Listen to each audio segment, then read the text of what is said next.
Okay, so we're going. So yeah, so we can kind of just. I was gonna do that anyway. I was gonna start off for like the first 10 minutes and just sort of do informal discussion, and let like if people had questions for each other or certain questions for me, like we could kind of get some questions out the way just up front while we're waiting on people to get here, and once it feels like people enough, like if there's gonna be anybody else that comes, then then I'll start the business portion, and I don't know, I might end up having to even like a lot of what I had planned on talking about, maybe even well, I don't know, maybe reschedule it. I don't know. We'll go over this stuff though. Okay. So I don't know. So I mean, do you guys have any questions just right off the top that I could go ahead and kind of get out the way? Yeah, we could get into some things. Did you want to do an introduction to start off the recording, or should we just talk? We got the recording going. So for people just coming in, what I'm gonna do is just up front before I even really get into an introduction, I'm just gonna, if anybody has some questions, hey Jakeem, anybody has some questions up front, I'm only gonna take maybe one or two. I just talk for about 10 minutes while we wait and kind of allow everybody to find it, because we did have the little technical issue and stuff. So I'm hoping that everybody can, that can come in. Hey, Mom. Hey, how you doing? That was my mom, guys. Yeah. Cool. Yeah, cool. Yeah, she's following the system as well. She's doing quite well. Yeah, it's great. Yeah, I was real happy to see the last message that you had sent me. That was some good stuff. Yeah, it's been pretty incredible. I mean, she had like golf ball sized tumors in her breast, and I think it's probably been like 2-3 months. 3 months, and they're completely eliminated. They're gone. And wow. So that's been pretty crazy, and not even really getting that serious. Just making some just really cutting out the meat and dairy was like the huge difference. But yeah, I actually had a quick question if we had time. Mm-hmm. Yeah. So, I noticed that early on in my transition, I actually had an easier time. I don't know what it seemed like, an easier time digesting meat and dairy. And if I try to advance too far and almost try to do, say, like raw mucusless or more fruit, then I actually have more trouble digesting it. And I'm kind of at a point where I'm beginning to digest cooked mucusless foods, the easiest right now, but I feel like going beyond that to like a pure raw state is almost like too much for my body to handle in the way of digestion, and I get constipated. And I've kind of noticed that like my body's slowly transitioning with digestion. And I was just wondering if you guys had like similar experiences with like being able to digest these foods very easily in the beginning, and then like slowly being able to digest the raw foods. Yeah. Well, Tony, you want to talk a little on that? You've been kind of in that mode, talking to, covering some of that. Actually, I was going to make a video on this. From my experience, there's kind of a number of factors that are important to look at. The primary one for me is, for me, mucusless foods digest and eliminate in a different way. And it almost takes time for us to actually get into the habit of how to use that. And what I mean is mucus-forming foods and the way we used to eat, overeating and eating these foods that become very gaseous. So we have a large amount of waste and it's very gaseous. So we tend to feel like, oh, I need to go to the bathroom, and then, we go. But with mucusless foods, you have less gas, less buildup. So what I've found especially recently in my transition, is it's important to give yourself some time to go to the bathroom. Like, honestly, I might sit down for like a half hour, like morning, afternoon, and evening. And I almost always have a bowel movement when I didn't even feel like I was going to have a bowel movement. So that's interesting. There's a different feeling that comes along with that. And it's important to give yourself the time. You're not going to feel like, oh, I have to go to the bathroom and run to the bathroom like most mucus and pus society is. They only go to the bathroom when they have to. So it's good to get into the habit of giving yourself time. Another factor is, I've found that when I switch to raw mucusless, I feel a little bit more constipated just because of that different feeling. And digestion takes different periods of time also. You got to look at that. The time to digest raw salad is different than a whole bunch of whole wheat pasta. Like whole wheat pasta just kind of runs through me. But raw salad like really breaks down, digests, absorbs, and then comes out. So that's been my experience is that, sometimes I actually will go to mucus lean just to have a couple big bowel movements, and then I'll transition back and do that a little bit back and forth, and you become more comfortable with the mucusless periods, the raw mucusless periods. Okay. So that's been my experience. It has a lot to do with getting into a different habit and getting used to a different feeling, and that's where the enemas help. That's one of the basic reasons for an enema.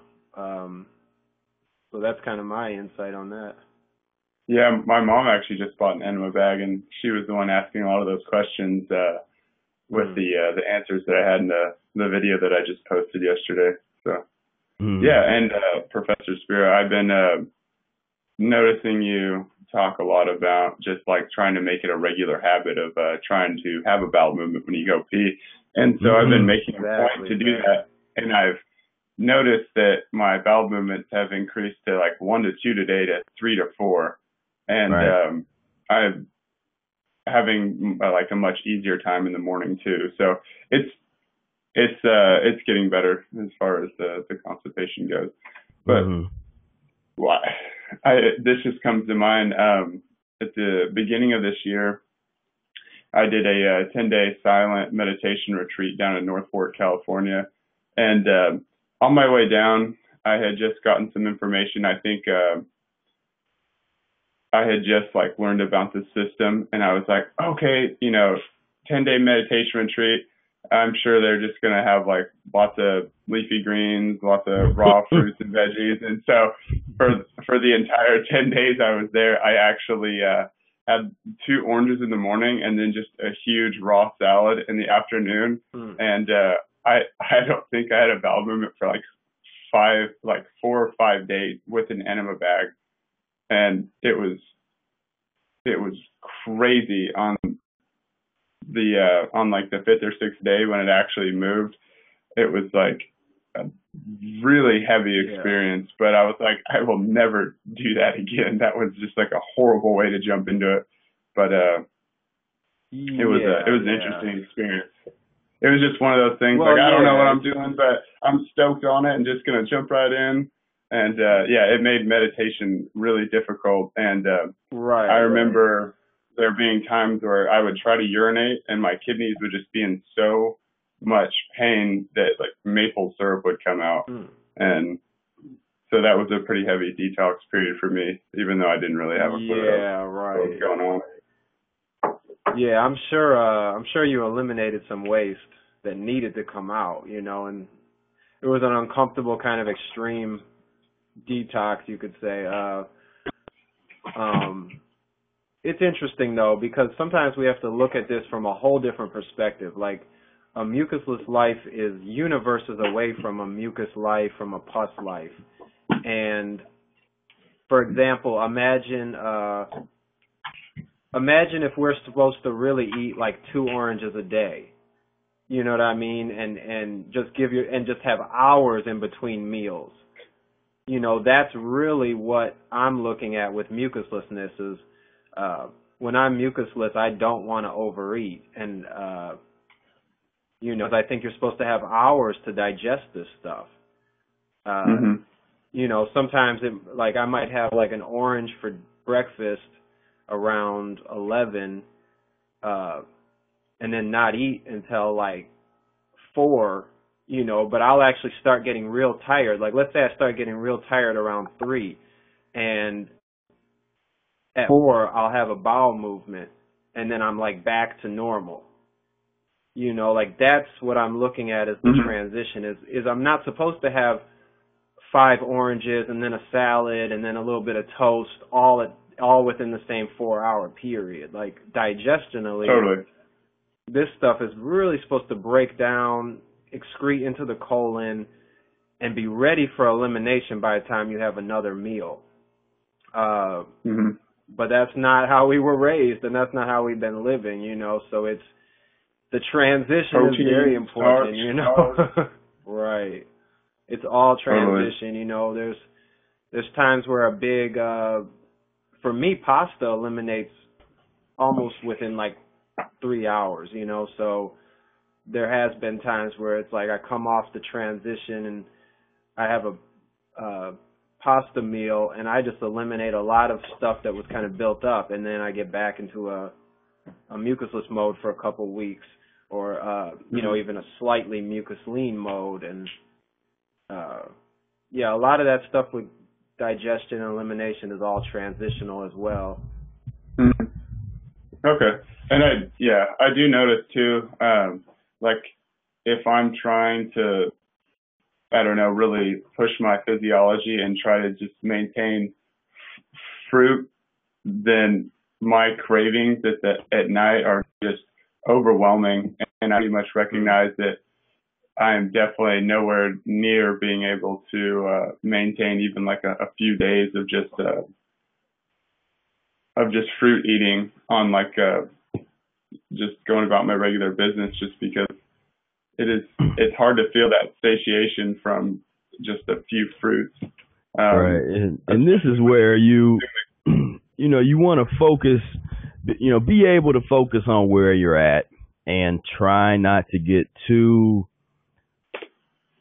flustered or affected by a lot of what people say that might not necessarily be, you know, Mucusless Diet practitioners, or you know, if you know what I mean, like, because for instance, when I got into the Mucusless Diet, I wasn't exposed to like raw foodist communities, to people that really identify as raw foodists. There really wasn't even any vegans around. It was like, I basically, when I got into the Mucusless Diet, that was it. That was my orientation. So I felt like I had the benefit of being oriented directly to the Mucusless Diet without all of this other kind of chaos and things. Because if I'd have came in and here's videos of people really, you know, really pushing the raw mentality and nutrition concepts and all that, it would have been harder for me maybe to be able to really focus on what I was trying to do in terms of the Mucusless Diet, the transition, in that, you know, going about things from that perspective and that method, you know. So definitely don't, you know, you're into the Mucusless Diet, you're seeing that the transition is important for you, then you don't feel guilty about not, you know, or if you look up and you see other people are doing this or these guys are talking about that, especially because in the long run, what I continue to see, especially amongst folks in the raw community, is you feel great for a couple years, of course, but it comes a time when you come down and they end up going into overeating of mucus forming raw items. They get real strung out on the avocados, the nuts and the seeds, all of that. That's fine for the transition, but when you start, they have no middle ground because they don't really deal with the mucusless middle ground, whether it's cooked mucusless foods or whatever. And then you got guys that go back that they invented something called raw till 4. They start inventing things. To like they invent, instead of calling it what it is, the transition, they go and invent something. Like, like, yeah, we're raw. I'm never gonna eat this food again. I'm raw. And then they're like, well, I'm raw till 4. I'm raw till 4. Yeah. And it's like, it's just based on a lot, that stimulant of not being honest with yourself about your addictions, about how, because yes, cooked food is addicting, but what's more addicting? Mucus forming foods. And you can, I mean, we could have a debate about that, but my challenge to anybody is, if you think that it is more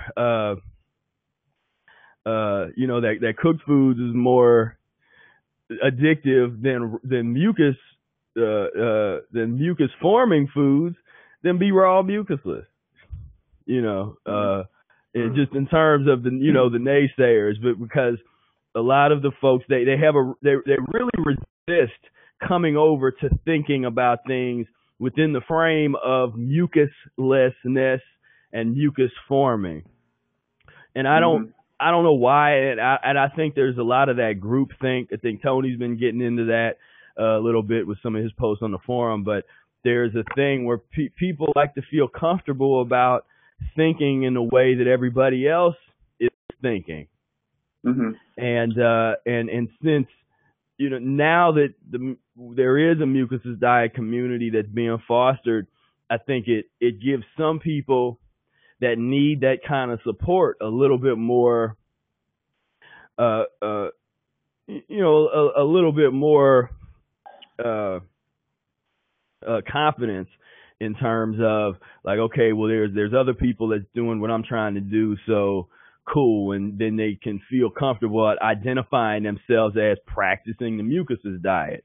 With raw food, that's kind of, it's a bigger thing. It's more acceptable in terms of a lot. There's dozens of Facebook groups. It's raw food this. There's hundreds of groups for veganism. So these are like well-established things, and people like to be a part of these like well-established communities, and that's starting to happen with the Mucusless Diet. But up till now, the Mucusless Diet was really about people that had the vision, people that really could either see it or they needed this because they needed this level of healing. Maybe going on all fruit right away, they weren't able to do that.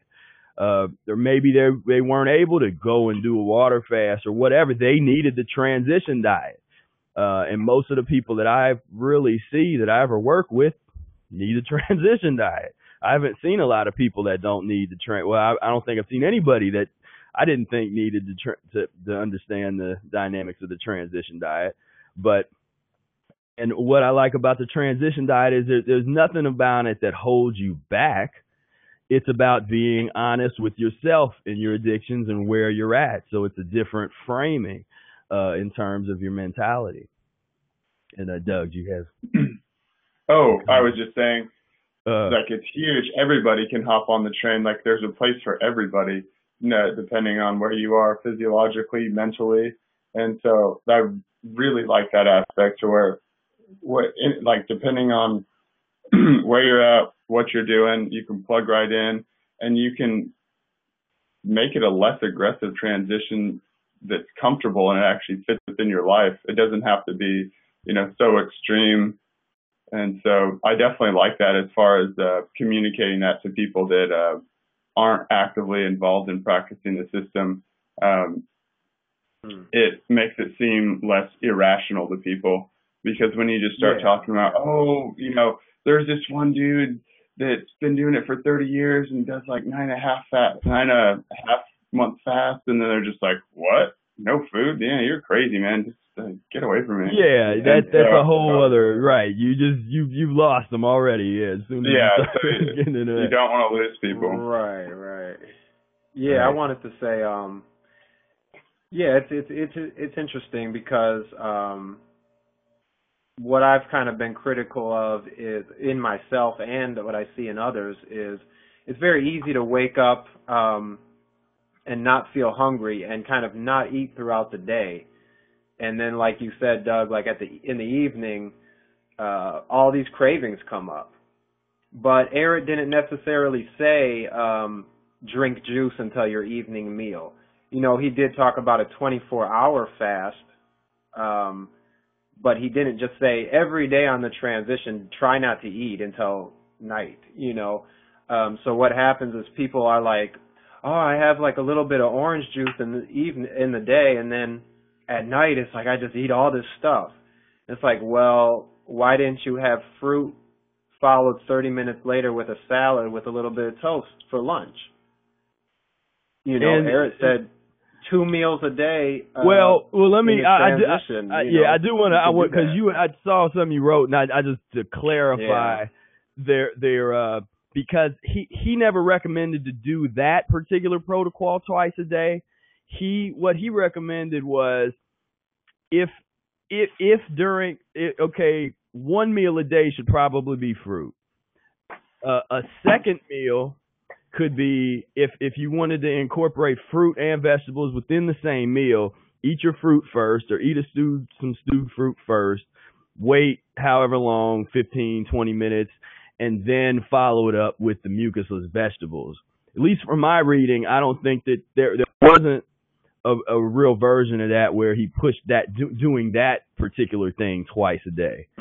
Normally, there is an overall kind of aspect of the system that is one of your meals should be fruit, and then the other meal could be vegetables in general. If you wanted to add fruit to your vegetable meal, then you would add the fruit first, wait a while, but not too long, so that it's like a separate meal. You know, you wait whatever 20 minutes or something, and then you can have your salad and vegetables if you do some kind of steamed vegetables or something like that. I always recommend eating. You start off with the raw, so you eat the raw salad first because it creates that buffer, and then you follow it up with mix in some of the steamed vegetables or baked vegetables or whatever it is you got there. And the other thing, and this became a realization for me one time just reading a diet for like the 5th or 6th time when I way in the early years, and I looked at the recommended system, and this was where the power of the system actually started to make sense, because I was like, oh, wait a minute, I didn't see that. But where he would talk about, the first 2 weeks, the fruit meal is in the afternoon, and the vegetable meal is in the evening. But then for the weeks 3 and 4, we swapped that around. Now the vegetable meal is at lunchtime, and the fruit is in the evening. And so that just gave me a whole perspective on like, oh wow, because you can do that. You don't have, that's not everything that Eric kind of gives is like best practices. It's like recommendations for best practices of the transition. And so there's almost these various options that you can take based on where you're at and what you're trying to do. So and then the ultimate goal to try to work toward would be fruit in the afternoon and then a salad in the evening. I mean, that's just sort of a default, but that's sort of like after you've already been through weeks or months, or after you sort of have the transition together, if there were to be a default on the diet, it would be fruit in the fruit in the afternoon and then vegetables at night. But systematically, when you start to understand sort of the art of the system, that's where you can really look at like, okay, well, sometimes I need to break it up. Sometimes I need to change it up. Let me have this salad in the afternoon and then the fruit in the evening. Or let me have stewed fruit followed by the salad in the afternoon, and then have just nothing but fruit in the evening. Sometimes you might do vegetables twice a day. I mean, there's not a hard pressed rule. I just wanted to clarify in terms of best practices from my reading the Mucusless diet. In general, you don't really want to have 2 vegetable meals, but sometimes it's necessary.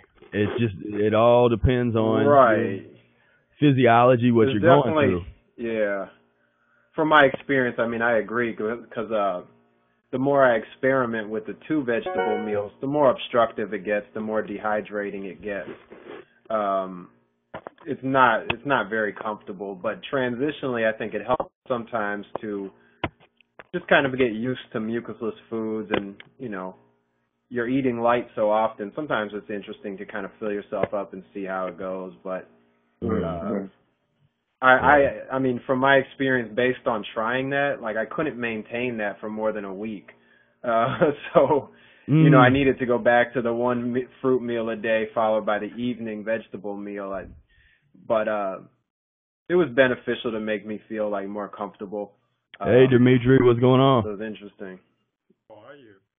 Good. How you doing? Mm-hmm. Right now, Yeah. I'm okay. Yeah, it took a second to get all the technical kinks out.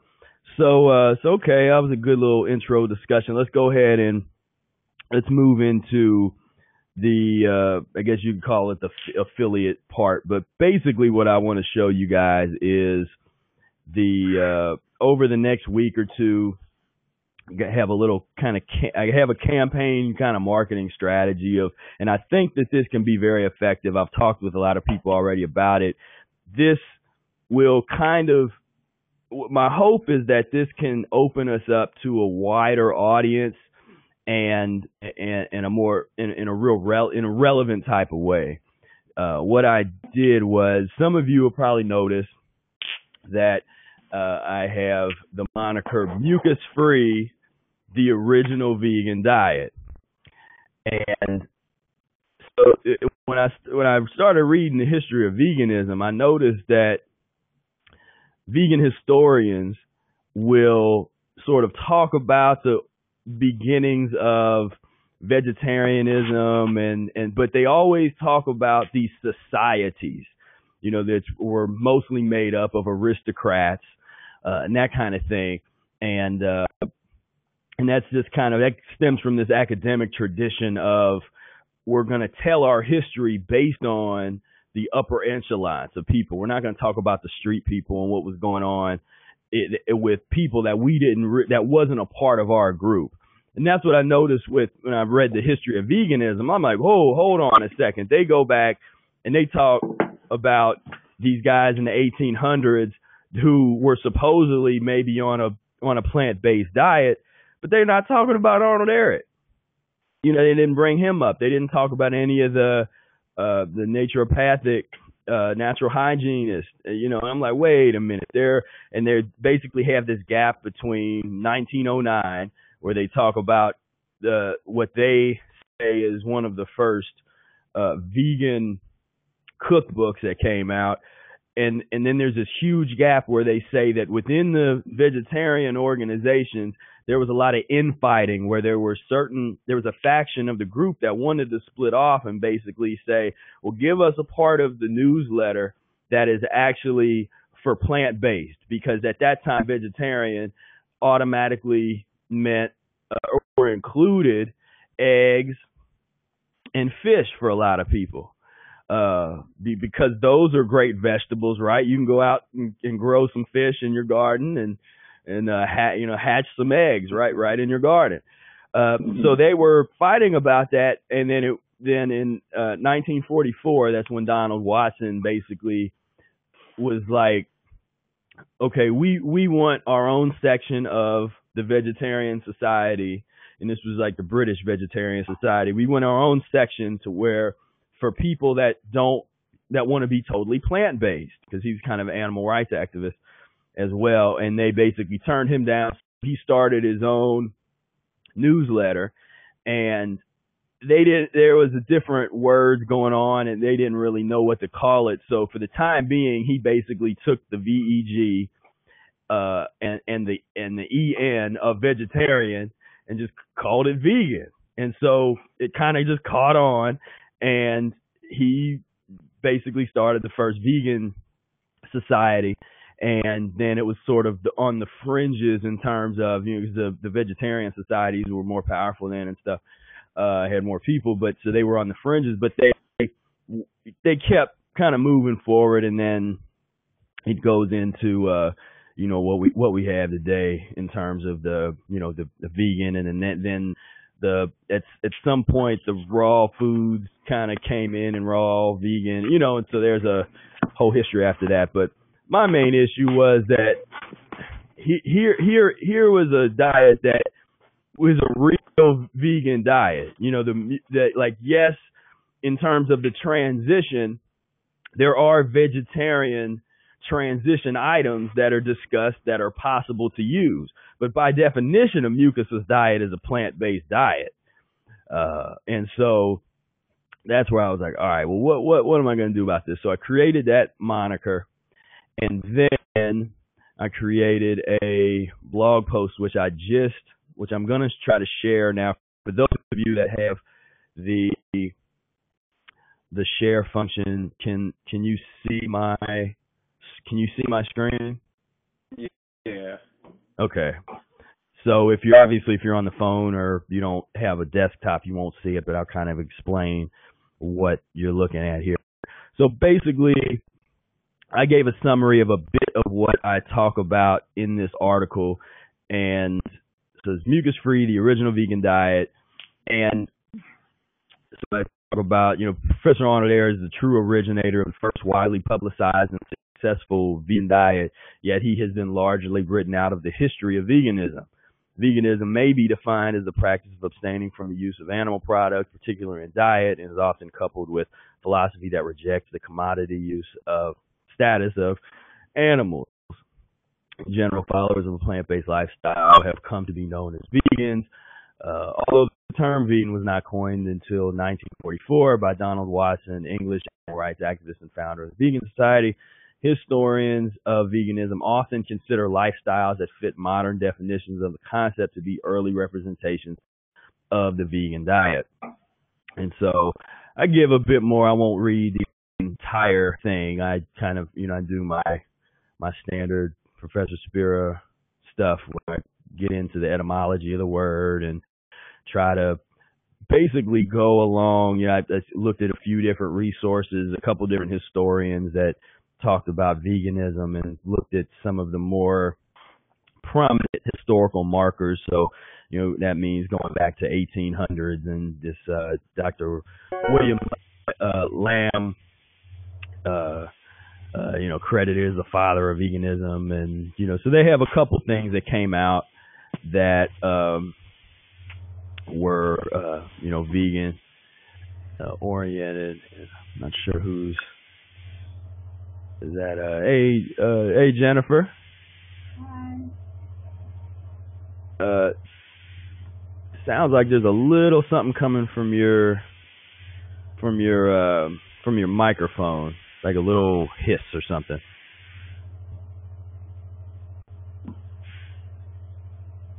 Okay, yeah, that's a little better. As I say, if you have to, you can hit the mute button, and then you can always unmute it if you need to say something. So just to get through all the little history stuff. So there's a couple people that basically, when they look back at the history, they see people that were identifying themselves as vegetarian. They were actually practicing a vegan diet, but a lot of that really isn't captured in any literature. And even though there was a couple cookbooks that were written, there was no book, there was no diet book that was like, this is a diet book about plant-based living. And so some people try to go back to 1909, about the vigorous debate occurred within the Vegetarian Society Journal, blah, blah, blah. The No Animal Food, 2 Essays and 100 Recipes in 1910. It's like, okay, but also in 1910 was the publishing of Rational Fasting, and before that, or the Krenka-Menschken, which is a big part of what modern day Rational Fasting. A lot of those articles and things that are in there transferred into Rational Fasting.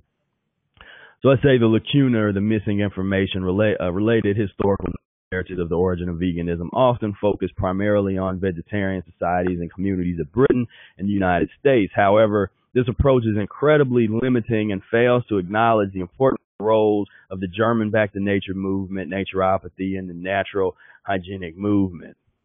And if any of you seen, I've done little histories on the back to nature movement and showed how Eric was really a key player in that entire consciousness, the entire kind of back to nature consciousness. All of this modern day raw foodism and a lot of that is coming directly out of this consciousness. It's back to nature in terms of diet, in terms of living, and it was a movement.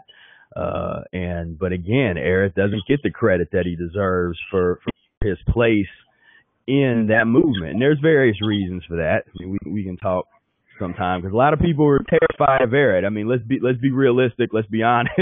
People are terrified of Eric because there's some of the things that he was saying was so real. People don't want to deal with it. You know, people don't want to talk about those things. They want to like take a couple things that they like that Eric said, but then they get scared of these other things, you know, because they have their own attachments to nutrition theories or to whatever. And Eric basically challenged all of it. But so anyway, I just wanted to kind of go through here. I say my thesis of mucus-free being the original vegan diet is twofold. First, it rests on the assertion that Eric's works provided the first comprehensive plant-based system and diet that could be replicated by large groups of people. Although there were people identifying as vegetarian that may have been eating what would be described as vegan, as well as a couple plant-based cookbooks published, there was no systematic or universally prescribed plant-based diet that at least I could find. Second, mucus-free is now and has always been plant-based or vegan. Even before Eric coined the term mucus-free, anyone eating a plant-based diet that also excluded mucus-free items was eating mucus-free and vegan.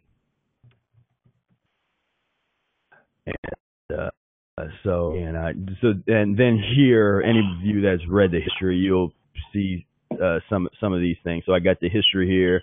Got an old picture of the original 1910 Krankenmenschen and ad for one of Eric's plant-based sanitariums. As we kind of talk about, like, because all of that's left out.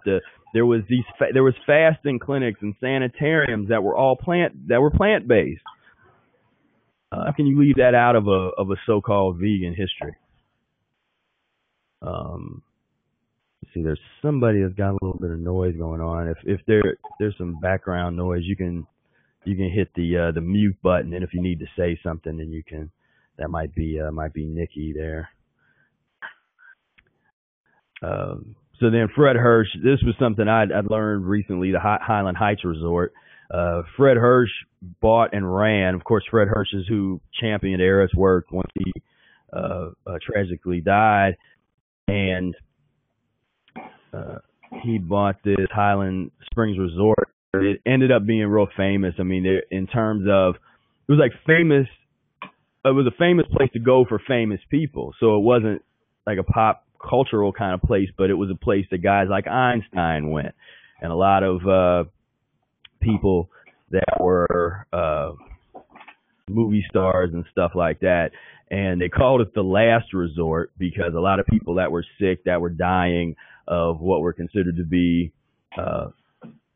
uncurable ailments, went to this place, and Fred would, basically put them on an Eric regimen, fast them and transition them, and they would get over their illnesses. And so, again, another piece of the puzzle that is ignored. And so we got our little conclusion here. And then, I always have to have the resources as I go do the research yourself. Don't believe me. Go, here's vegan history, all that kind of stuff. So anyway, the reason I went over that is because I feel like this can be a very beneficial route to take. Why? Because there are dozens of, and I'm probably in a lot of them, just as I go on here on Facebook, and I just look at, this is my Professor Spear account, and I just look down. There are dozens of vegan planet, vegan networking, vegan and vegetarian in your Facebook. Obviously all the raw food stuff, but that's what I've been kind of, in terms of marketing strategy up to now. I focused a lot on the raw foodists because they're already here. I mean, if anything, I've helped a lot of raw foodists learn how to transition, that it's okay to step back to some cooked mucusless foods. Don't step back to rice. That doesn't make any sense. It's glue forming. If you're going to step back to mucus-free foods. It's as rational as it gets. A lot of the people that promote raw foodism, they themselves actually in practice a mucusless diet because they step back and they eat cooked mucus-free foods as a default. They just don't want to promote that or talk about it because that's against the doctrine, the raw food doctrine. And so they don't want to be like, well, I ate some cooked whatever, I had some steamed broccoli or something, because that's like heresy or something. And I'm saying that let's get rational. Let's start talking about mucuslessness, and let's kind of, that's just what I think. They kind of keep it there because that to me it makes more sense.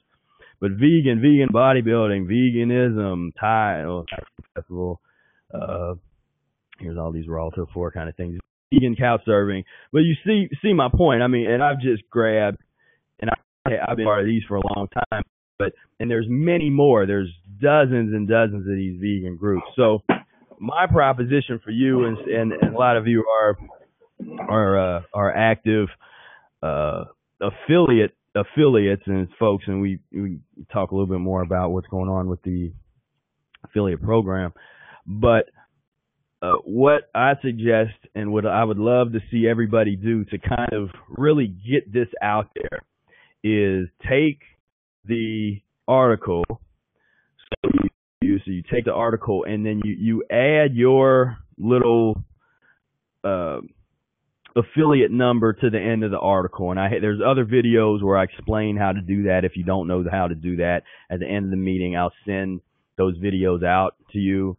But everybody that has signed up to be an affiliate has an affiliate code, and you put that code right here at the end.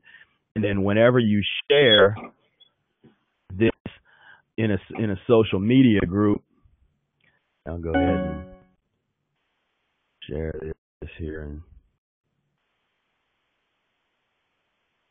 I don't know their group, man, wrong. Okay, I'll share it here. Mucus-free life. So anytime you share this, and I would say, and sometimes this is challenging to get this right, but you might have to press a little button and you can pick what picture you want to use. But you could ask a question on a lot of the vegan sites. You might even say like, did you know this history of veganism? Or you could ask something like, what do you think about this? Just anything that will kind of engage, because I guarantee people that are into veganism, they're gonna want to look at, they're gonna be like, well, like, who has the audacity to say that they have the original vegan diet? And that was the whole point of this, is basically, okay, I think this might be a way to get people to that normally wouldn't take a look, because I've been doing this for some years now, and a lot of people have no interest in clicking on something that says mucusless on it, because they don't even know what that is, and a lot of people remain ignorant because they're not inquisitive like a lot of you are, to want to know, like, well, what does that mean? They just sort of like, that's a weird word, I don't want to look at that, and then they move on. Or mucus-free, same thing, even though I can get a little bit more traction because sometimes somebody's blowing their nose or coughing up green slime, they're like, what's this about? And so they're attuned to mucus-free. But saying that it's putting it with the vegan diet and saying, okay, this is the original vegan diet, my hope is that that can be really powerful, and it gives us a way to interact with what has become this really a mainstream phenomenon in terms of it's being acceptable or viewed as acceptable. You go to the store, and most of you go to Kroger or sort of a supermarket, and they don't have something that, there's not a lot of sections that say like raw foods, even though obviously produce section is, but the vegan is all over the place. Gluten-free is all over the place, which is kind of this fad type of vibe that has been co-opted. And that's usually what happens is as soon as the big corporations and things are able to co-opt something, they do it. If they can co-opt something and make some money, then they do it, and it becomes mainstream, it becomes acceptable. And that's what happened to veganism to a certain extent, in my opinion.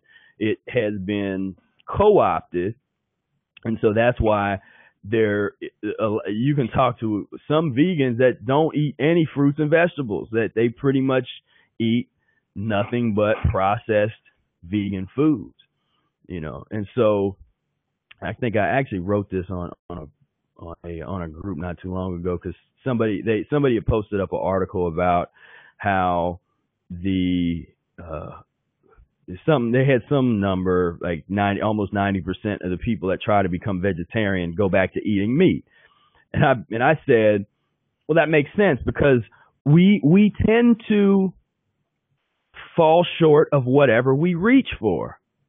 So if we reach for vegetarianism, we go back to meat. If we reach for veganism, we end up vegetarians. If we reach for raw foodism, we end up just a vegan that eats cooked food every once in a while. If you reach for fruitarian, you might land in raw foodism. So this is why I say reach for mucuslessness. Try to be mucusless, because the highest level of mucusless include being raw. It includes being a fruitarian or eating subsisting mostly on fruit, and it includes the highest levels of fasting. So for me, that's why Mucusless Diet is the top of the mountain, because you take it where you need to take it, but at the same time, it's the system that is the least exclusive. Because there's a lot of people that if you would have talked to me, and if I would have been introduced into raw foodism 12 years ago when I started the Mucusless Diet, and the way that a lot of raw foodists come across, like you do this is the way you got it. Like if that would have been told to me back then, I wouldn't have got into it. I would not have got into raw foodism without any kind of system or transition discussion. Or fruitarianism. Now, the idea of transition and the idea of the potential of humans to one day become fruitarian, that hooked me, because I talked to Brother Air, and he had said that he had did a year on nothing but fruit. And so that was sort of the aha moment for me, because I was basically like, well, if any animal is sophisticated enough or refined enough to be able to be a fruitarian, it would make sense that it would be a human. But I never expected to do it in a month or two. And so from the beginning, I knew that this was going to be a long-term kind of thing. But there was never the only thing holding me back is my physiology and my mind, being able to get over and understand the difference of the mind and that kind of thing of really holding you back. So anyway, so this is my major sort of proposition, or this is what I hope to do. So what I ask you guys to do as the affiliates is just share this article with a vegan friend, or post it up on a vegan blog, or in anything that has to do with plant-based and vegan. Throw this in there, and we can kind of get the vegan world talking about mucuslessness, mucus-free, and the transition diet. because then that's another thing where we can really emphasize like this. We're not saying be mucus free overnight. We're saying transition, understand, learn about and get into the transition, and you can get off the elevator wherever you need to. If you have an illness and an ailment and you need to get into some fasting, you need to be on some high fruit, then you can do that within the context of the transition. If you're somebody that was like me and you ate, were a huge overeater of pus and mucus and just a real glutton, then you can transition safely. If you're a uric acid type and your entire body consists of just pure acidosis, then the transition can help you transition properly and understand what you're dealing with. Understand why you have painful gas every time you eat a piece of fruit. But if you eat a piece of meat, you feel fine. There's a reason for that. And understanding your physiology type really explains that. And so is there any questions or comments or anything about my marketing ploy here? It seems like a really good way to connect with people. Just once again, kind of like what I was talking to you about, not like scaring people away. It seems kind of like a smooth transition where people will relate fairly easy to what's going on and the idea of mucuslessness and pusless foods. And so, I definitely think it'll draw some attention. Yeah. And okay. The last thing, I won't spend as much time on that. Let me share my desktop one more time. And there's another article that I'm not going to post it up right now, but what I'll do is I want to show you guys. I don't know how many of you have heard of Dr. Christopher's Mucusless Diet. Who here has heard of Dr. Christopher's Mucusless Diet? Is anybody or who here hasn't heard I have. of it? Well, I mean, you heard of it from me, but yeah, I've heard of it, and all I got to say is dun dun dun. You know, yeah, I'm sure you're gonna get into some stuff about this one. Yeah, well, basically years ago, when I first started really getting online and checking out to see what was out there about the Mucusless Diet, I noticed that toward the top of the search engine results was this page about Dr. Christopher Mucusless Diet. I thought, okay, well, I don't know what that means. Dr. Christopher, okay, maybe he promotes it or something. And I went in there and looked. And in fact, I'll go ahead and I'll show you the website that I saw originally. And this is something that I want to change because if I do Mucusless Diet, then this Dr. Christopher thing is up here top. I want to get my website up here, because I'm down here like fourth under. It's hard to compete with Amazon, but both of these are both about Dr. Christopher's Mucusless Diet, and this has to confuse people. I mean, it's just people. This really must confuse people, and the do's. Any whole, live, raw foods, fruits, vegetables, whole grain, nuts, seeds, and a small amount of fresh fish or chemical-free chicken. Are you kidding me? On something you want to call a mucusless diet. That made me so angry back in the day. I was like, you're serious? You will recommend fresh fish and chemical-free chicken on something called a Mucusless Diet. Yeah, here's him hugging his son, maybe son and daughter, I don't know.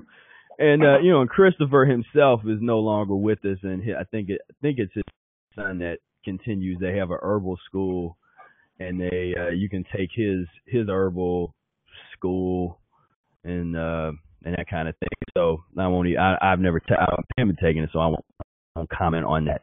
And I know he was fairly before Dr. Morris. I guess he was kind of one of the herbal gurus or something like that. But anyway, when I look at basically what I do in the article here is I look at the history of Christopher's Mucusless Diet, and I just sort of do it's kind of a review. I compare and contrast the two different diet books because I got a copy of Christopher's Mucusless Diet, and so I kind of went through and I just kind of go back and forth and talk about, Eric versus Christopher, and Eric really gets into transitional methods, full instructions for fasting, articulation of a new theoretical paradigm of human physiology, etc. And Christopher's booklet sort of deals with this 3-day juice therapy, and it could be any number of different juices, juice types, then continued water fasting option, ingesting of, and then they throws in olive oil, which I really don't understand that, just as a part of like take a couple mouthfuls of olive oil with your juice fast. Mucusless Diet that I still might change this. Mucusless Diet that includes certain pus forming foods, fish, because fish is actually the worst meat that you could eat. And I finally explained that here. That used to be that was our big question that we like to throw out there to people, like, why is fish the worst meat that you could eat? And of course, we have a nice little picture. I would say, is fish and chicken part of the Mucusless Diet? One of the most jarring differences between the two texts are the author's stances on meat products being a part of the diet. And so then I show Eric against that.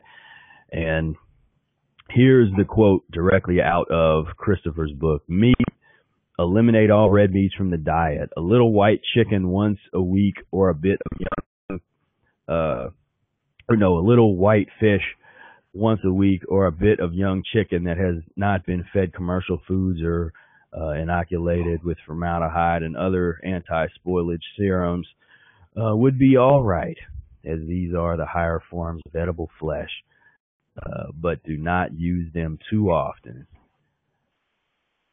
I don't know, does that sicken anybody else? That just got really...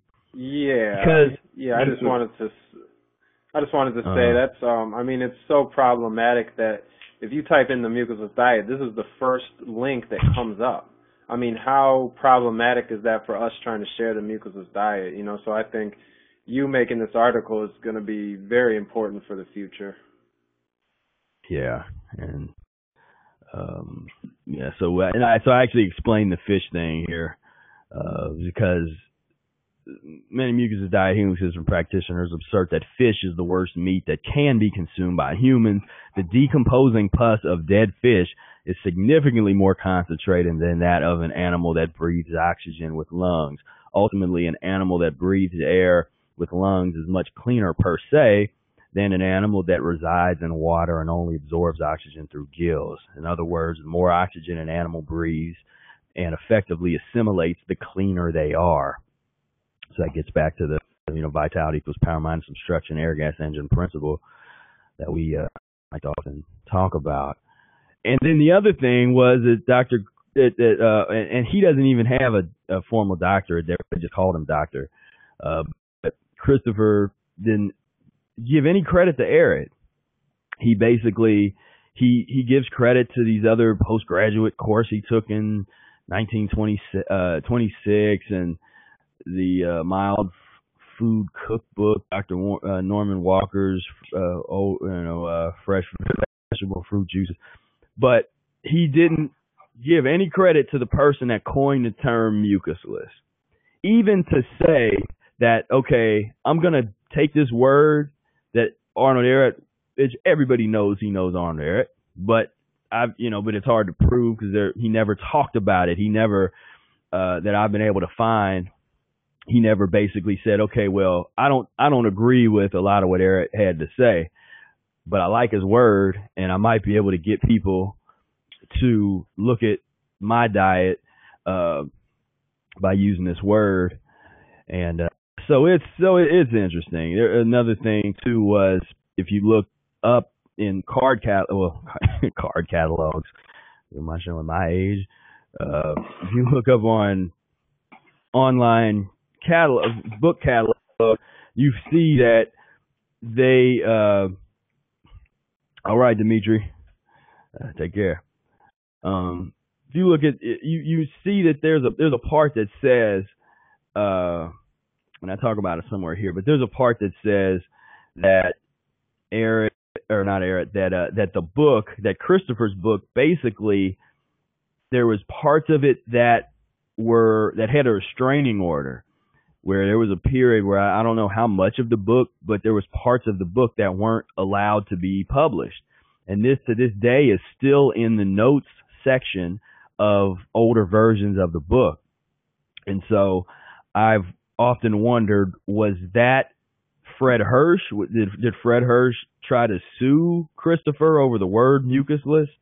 That resulted in that, or was it something else where the medical establishment was trying to challenge Christopher, and shut down his work or something? And I did a little research. I was unable to find that. I tried to look up the actual court proceedings and things. So I will be putting this one out, and I'd love for you guys to kind of spread that one around too. Let's see. So let me get back to stop screen sharing.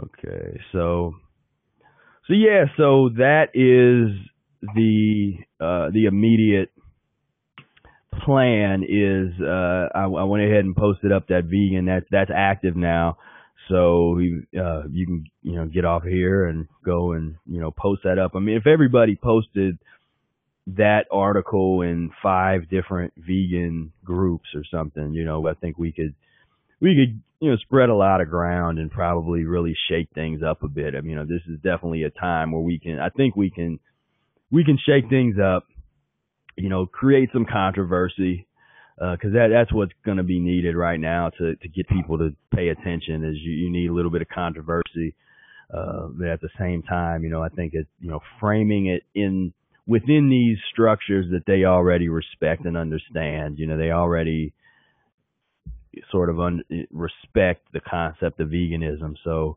when you come forward and say, well, this is the original vegan diet, it's like it makes them have to look into it. They have to read the book. If they want to challenge that, then now you got to read the book. And then if you read the book and you want to challenge it, there's the only arguments they could really make is here's the arguments that they will try to make. They read the book. They'll say, well, Eric said not, and they will actually they won't even really make it if they read the annotated version. If they read the original version, they would be like, well, Eric includes egg in mayonnaise, like the potential to use it in very extreme circumstances. That's not, Dr. Morris has done that. I've noticed him. He's in really extreme, like depleted cases. He would actually suggest, like egg.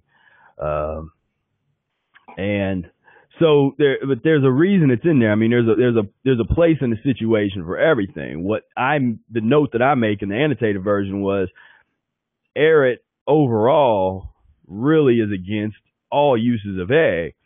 And a lot of the places where the mayonnaise is included in other versions of the Mucusless diet, those were sections that Fred Hirsch had sort of that he put in the book, because there are a lot of those vegetarian recipes, that wasn't in the original versions of the Mucusless diet. There's really no surviving versions that I've been able to find that don't have them in there, because the surviving versions all sort of came after Fred Hirsch started publishing, after 1924. But so I basically kind of scrap a lot of those. I mean, and the other thing is cottage cheese. Cottage cheese or kind of yogurt was the transitional dairy product that Eric said is possible to use. He didn't say use it a lot, and I'm coming to learn that there are some practitioners that really actually promote that, and this is, I think, in Spanish, there's actually a following of Eretists in Spanish that I just learned about, and a lot of them kind of get real deep into egg-based mayonnaise and the cottage cheese type of consciousness and stuff, and so that's one of those things with the revised version. I get into that. Like, I kind of explain, like, look, that's something that's there if you need it, but there's also vegan options these days that weren't around back then, that you can, if you really need some fermented food, you can get some yogurt that's made from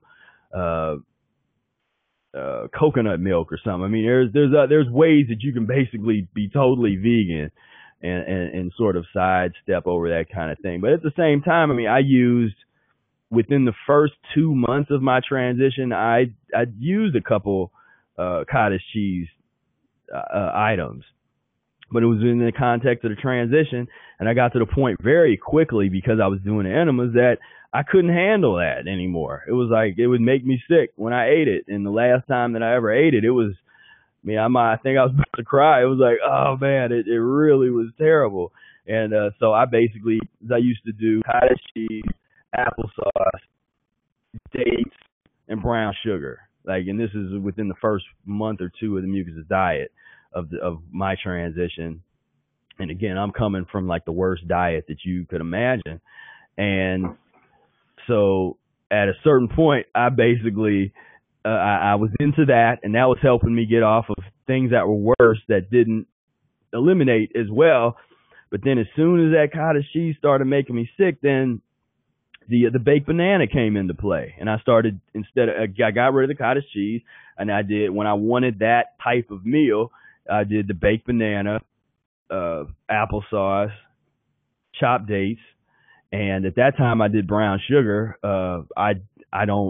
You don't really need brown sugar, and I don't if I eat that now, I don't put brown sugar in. But but you see how that was just an elegant transition. I just kept going, and I never went back. Once I got totally off of dairy, I was done. I didn't go back to it. And I didn't, instead of trying to use a lot of the vegan, fake, processed cheeses and all that kind of stuff, like that was very rare. I'm not going to say I never did it. Every once in a while, maybe I would get I tried it just to see what it tastes like, just to see what it would do. There was a couple times where I might have got into some of the little vegan, cheeses and all that kind of stuff. But it wasn't, I knew right from the beginning that was not going to be something I was going to eat for no length of time. It wasn't a viable transitional item for me. Just a very, short period of time where I got into something like that, and then I moved on. But, so it's transition. But anyway, if some vegans wanted to make an argument, that's basically, they would say, well, why is egg discussed in there as a transition item, as a possible transition item? Why is cottage cheese in there? And then why is honey in there for your fasting drink, if you want to make, the honey lemonade? So the real staunch hardcore vegan, they'll say something about that. But again, my response to that is transition diet. The difference here is this diet system actually has a transition built into it to take you, instead of the goal being just plant-based, or instead of the goal just being raw foods, the goal is mucuslessness, to be mucusless. which is a higher goal than all those, in my opinion, because all of those are within that. The highest levels of mucusless infer that you'll be raw, when you get there. But it's okay to use cooked items while you're getting there. And so anyway, so that's the only, I like to prepare. And so if there is somebody that comes and tries to make some kind of argument saying, that's not a vegan diet, it's just like, okay, let's at least have something to tell them so that they can, kind of just whatever. So I don't know, it'll be interesting to see what this does, what kind of response people get. So, but yeah, so you guys, like, we really try to make this a big thing. I mean, you guys that have the YouTube channels, make videos talking about it, share the link, all that, is like a full frontal attack on all of the vegan world. We're coming, and because what I would like to see is mucusless and this be synonymous for vegan. Like when people talk about veganism, they, in the same way that they know of raw foodism, they should know of mucuslessness, of the mucusless diet. And so that's is that. So yeah, so you guys have any comments about that or questions or anything? So when I make the YouTube videos, would you prefer that I include a caption saying the original vegan diet or something along those lines, just to make it a bit more effective as far as drawing people in? I mean, yeah, you don't have to do that on everyone, but I mean, you can, experiment and see what works. I mean, I obviously put that on a video. If you do a video specifically on this topic or a couple videos specifically on this topic, then yeah, it would be good to put that on there because, the more that we can get that out there, it's kind of like a, it's just a catchphrase that we kind of market, like, everybody knows beef, it's what's for dinner. So now we're like, let's, if they can have that, then we can have mucus-free, the original vegan diet. Oh. And, so yeah, you can, include it, put links to the article. I'll be able to tweak the article if I get certain comments or if people challenge a certain way or something, I can, and that's what's nice about blogs as opposed to, publishing something in a magazine or something that goes out that's in print. Once it's in print, you can't change anything, but I can actually improve on this article. And then one day, see if I could actually get it published in some relevant, periodical or something. But yeah, any other questions about that? Peace, Tony. I don't have any questions about that in particular, but I guess I'll ask Tobin, did you have any questions in regard to the...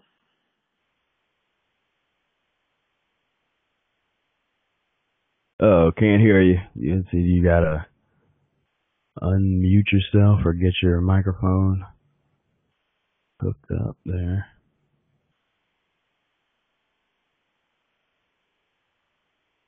Yeah, you might have to. Cool. Well, I was going to ask you a question. I've personally been eliminating a lot of the mucoid plaque the past month or so. I think maybe 4 or 5 like major eliminations with pieces coming out. And my question was, is that primarily stored in the colon or in the intestines as well, from what you've experienced? And what is the plaque really composed of primarily? Are they going to be more mucus-forming foods or pus-forming foods, or just kind of like a combination of everything? So yeah, maybe share a little bit of experience as far as how long you eliminated the plaque for, and just kind of some of your experiences with it. Yeah, especially in the beginning when you just get started with doing enemas, you just get started with with transitioning. You could see quite a bit of that stuff coming out, and depending on the color of it, the darker it is. When you start to get the real dark, like black sludge and the black kind of strings and things coming out, that's the really old, real fetid, fermented, nasty stuff.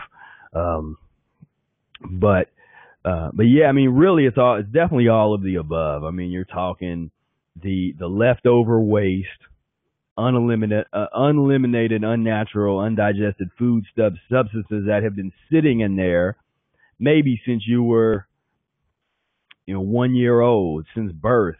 The things that just, and it happens over time. It's just like a pipe that in your kitchen, where every once in a while, if you get a clog, if there's a bunch of hair in there, or you start to get that slime build up, if you take the pipe and you cut it and you look at it, you'll see these slime rings, and the closer you get to the actual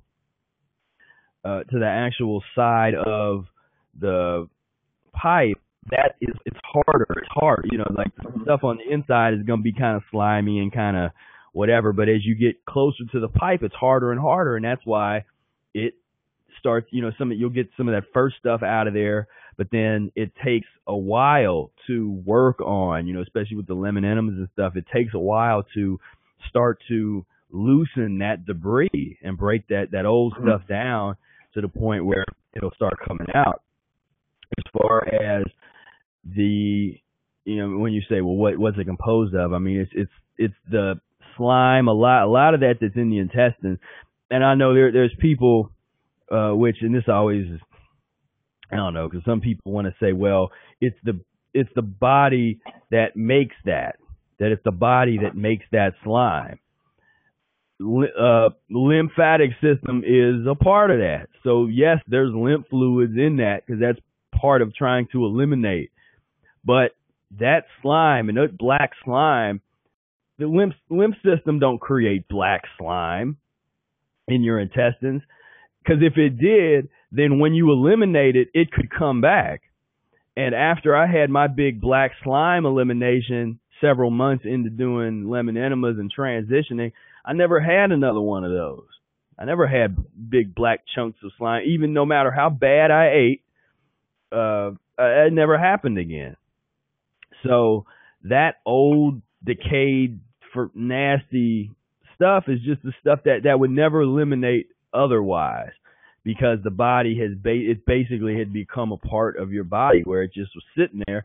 And then as it sits there and it gets in the lining, there's like these little pockets and stuff in the wall of the intestine, and it just kind of can sit up in there.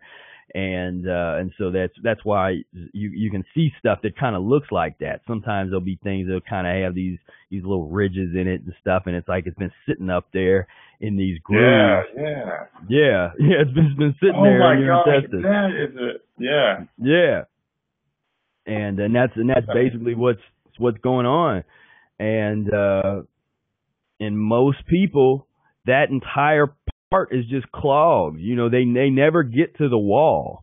So that's why they never see anything like that come out of them, because they're only seeing the big, like the logs coming out. If they're lucky, hopefully they're having some kind of movement happening. And another thing that's interesting to bring up is that one of the reasons that there's some people that are, they might be real overweight or big or whatever, and they eat vegetables and they have diarrhea like immediately. What's going on with some of these people is, we talked about the pipe, and so they have, like, the waste is all around the pipe, but they have this small little hole that's that's like kind of in between all the waste. So they no longer can actually eliminate this caked up, built up waste. They can't just eliminate that with a bowel movement. But if they eat, depending on what they eat, and depending on what their status of their pancreas and and their stomach and all that kind of stuff, that when these kind of people have they have these like diarrhea attacks, and it'll be like, a half hour, an hour after they eat. And then there'll be other ones, they might not even be that much diarrhea, but they'll have a bowel movement, and it'll be like super, super skinny. Like just like a worm or something. And they will, but it has a little bit of what they ate in it. So they think they're regular, because they're like, well, I ate corn and then it came out within an hour. It's like, yeah, but it didn't.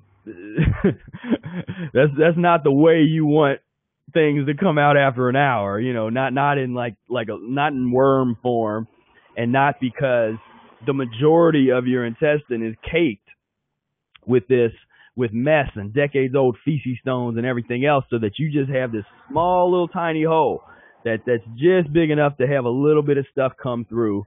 And then when you have a bowel movement, that's what it is. But you're basically constipated. You're clogged up, and and all it would take would be to eat something that was too constipating that really couldn't get through there, and now you're constipated. And then now you're trying to take supplements or Metamucil for whatever.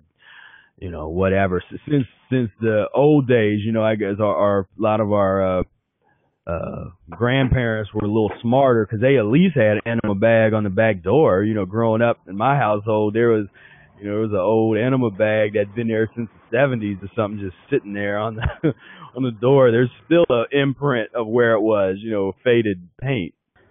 My mom said that too. She said it was much more common to see the enema bags back when she was younger, and she was kind of surprised that they were so hard to find nowadays, because when we went to the store, the majority of them were the single-use saline solution. And I'm like, why the heck would you be putting salt inside of you? That does not make any sense to me. Yeah, it's weird. Yeah, they have these, they have all those little chemical things that they put in. It's like the salt, because that goes back to that, like the salt water flush kind of consciousness of like, well, does salt, if salt has an alkalizing effect, then I use that, that's supposed to go through, or that's supposed to loosen things. And that same thing that when you put saline, the things you put in your nose, all the salt concoctions that I used growing up all the time, because I had all the sinus issues. So they would give me little things to sniff that were those little whatever it's called, the little nose thingies, and of the saline nose drops, or whatever they're called, or spray, I guess, nose spray. And so it comes from that. Kind of just at that level of consciousness, and as opposed to something like, some herbal tea or heal all tea. I do sometimes. I've done some neti pot. Neti pot, but that's it's like a little therapy, but kind of like, it's basically an enema for your sinus cavity. But I like using heal all tea for that. I've never used saline, but that's what you're supposed to use. That, if you look online and say neti pot, it's gonna tell you to use saline concoction, or some kind of salt based thing. So so those are kind of things where we can look at, we look at the transition, we look at and understand where Eric was coming from, and then when we do explore these other modalities and therapies, we can kind of use them in a rational way, or at least what we think is most rational for where we're at in our physiology.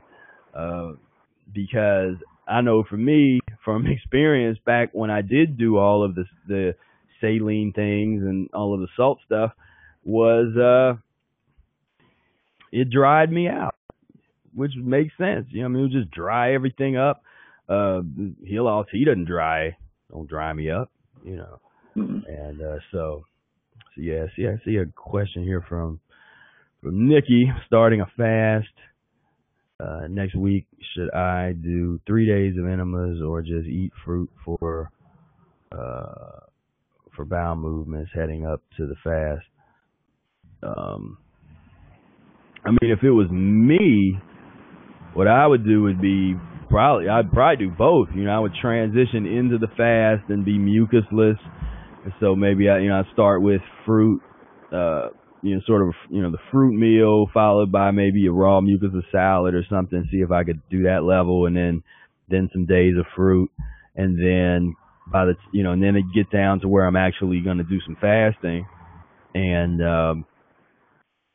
for me, I would just be doing enemas through the whole process.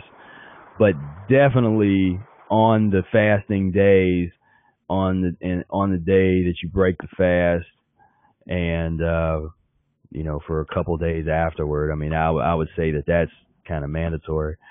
But yeah, so that's kind of my thing with that. I mean, when you break the fast, it's good to see if you can have a natural bowel movement first. But then it depends on what you break your fast with, and it kind of depends on where you're at physiologically. If for people that are just getting into the diet, that's when I might tell them to break a fast with the vegetable option. Like Eric's vegetable fast breaking meal. But most people, especially when I'm talking to people that have been raw foodists or vegans or whatever, or have cleansed in the past, they're clean enough where it's okay for them to break their fast with fruit. But you want to eat enough fruit so that you have, that you can kind of trigger a natural bowel movement. If you go a long period of time and you don't have one, then you do want to go on ahead and do an enema or keep eating fruit. And you can kind of keep eating fruit until you have that bowel movement, and then it's a good idea to do an enema. Now, if you eat the fruit, but you start going through a lot of kind of physical symptoms, if you got a lot of poison starting to circulate in your system that you can feel, if you used to smoke weed or you did pharmaceutical drugs or vaccines or whatever, and that stuff is kind of starts circulating because you ate a little bit of fruit, then I would go right into an enema at that point. Like, okay, let me go on ahead and do an enema. Then, depending on how bad it is, it kind of gets up to you. That's part of the art form. You can either slow it down, slow the elimination down by eating a salad or some vegetables, which will kind of slow it down, or you speed it up and just stay on the fruit and you just sort of go through it. You got to be careful when you do that to make sure that it's not that the stuff that's being released isn't too aggressive, that too crazy, and that you have enough of the pathways of elimination opened up, particularly the kidneys. They're eliminating. You're able to eliminate out of your skin and sweat and things. As long as the avenues of elimination are open, then you can kind of get into some more some more elimination, or keep going. You can be a little bit more aggressive, but that kind of thing is up to you. So I hope that makes sense. And Doug said check out his enema video. Yeah, he had a good enema video. So yeah, taking another question.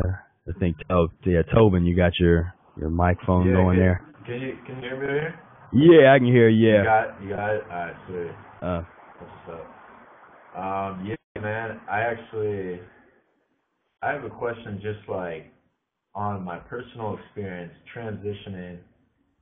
For me, it's like it's hard to keep a steady sort of plateau of kind of like being at a pace where I'm not like jumping too far back and forward, because it's like right now I'm transitioning and I'm not trying to do it too fast because I don't want to like go back on use, but it's what seems to happen. Like I'll go like 4 or 5 days, like usually I'll have like a fruit meal at lunch, and then like usually a dinner with a cooked vegetable at night, and like that, I always feel really good in those periods, and then it just seems like, I don't know, I guess when I start to detoxify, I really start craving, and I just like fall off the wagon, and it just kind of sucks. 'Cause Yeah. it's really, it's like, I mean, it's so, it's like, and when I'm eating mucus, it's not even like pleasurable anymore. Like,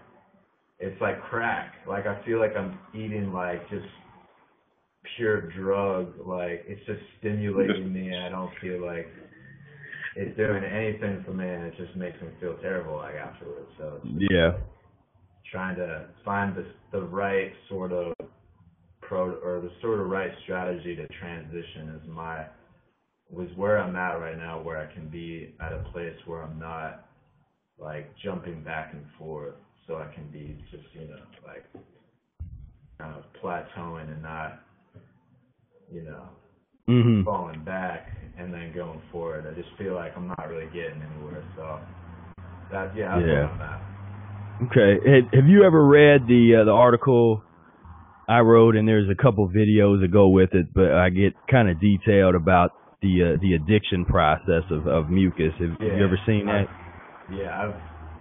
I've definitely read. In that I'll video. for people, I'll post up the link for people that might not have checked it out. But yeah, I mean, it comes back to that, you know, where it really is about addiction, and we start to understand the ramifications of that. You know, that we are addicted to poison. I mean, that's really heavy. I mean, that's really a deep concept to understand, that we don't crave our natural diet the way we should. We crave poison. And we crave poisons that can give us a certain, you know, sort of a certain length of time, you know, but it puts us in a certain level of consciousness, a way of life that the people around the world abide by, you know, very stimulated life. You know, it ends up your addiction. Because look at any addiction and look at how it dictates your value system, the things that you think are fun, the things you think are not fun.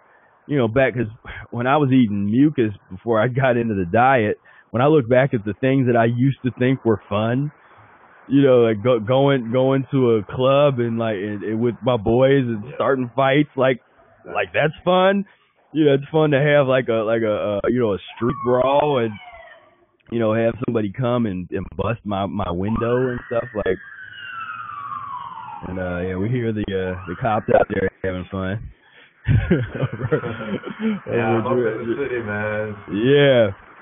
This is crazy over here, man. Yeah, you know. And especially being in the city, it's like you're surrounded. It's like, that's the crazy thing, is like we're literally living in a world where not only is it like acceptable, but it's like in your face everywhere you go. And it's like, there's nothing wrong with like going out and buying a big ass pizza. No one looks at you weird.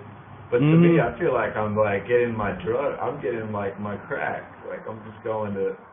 I'm like, oh, need some chips. Like it's just like, and no one questions it, you know. And then it's like. Right. Because you're crazy. Because what's funny, and that's what we always say.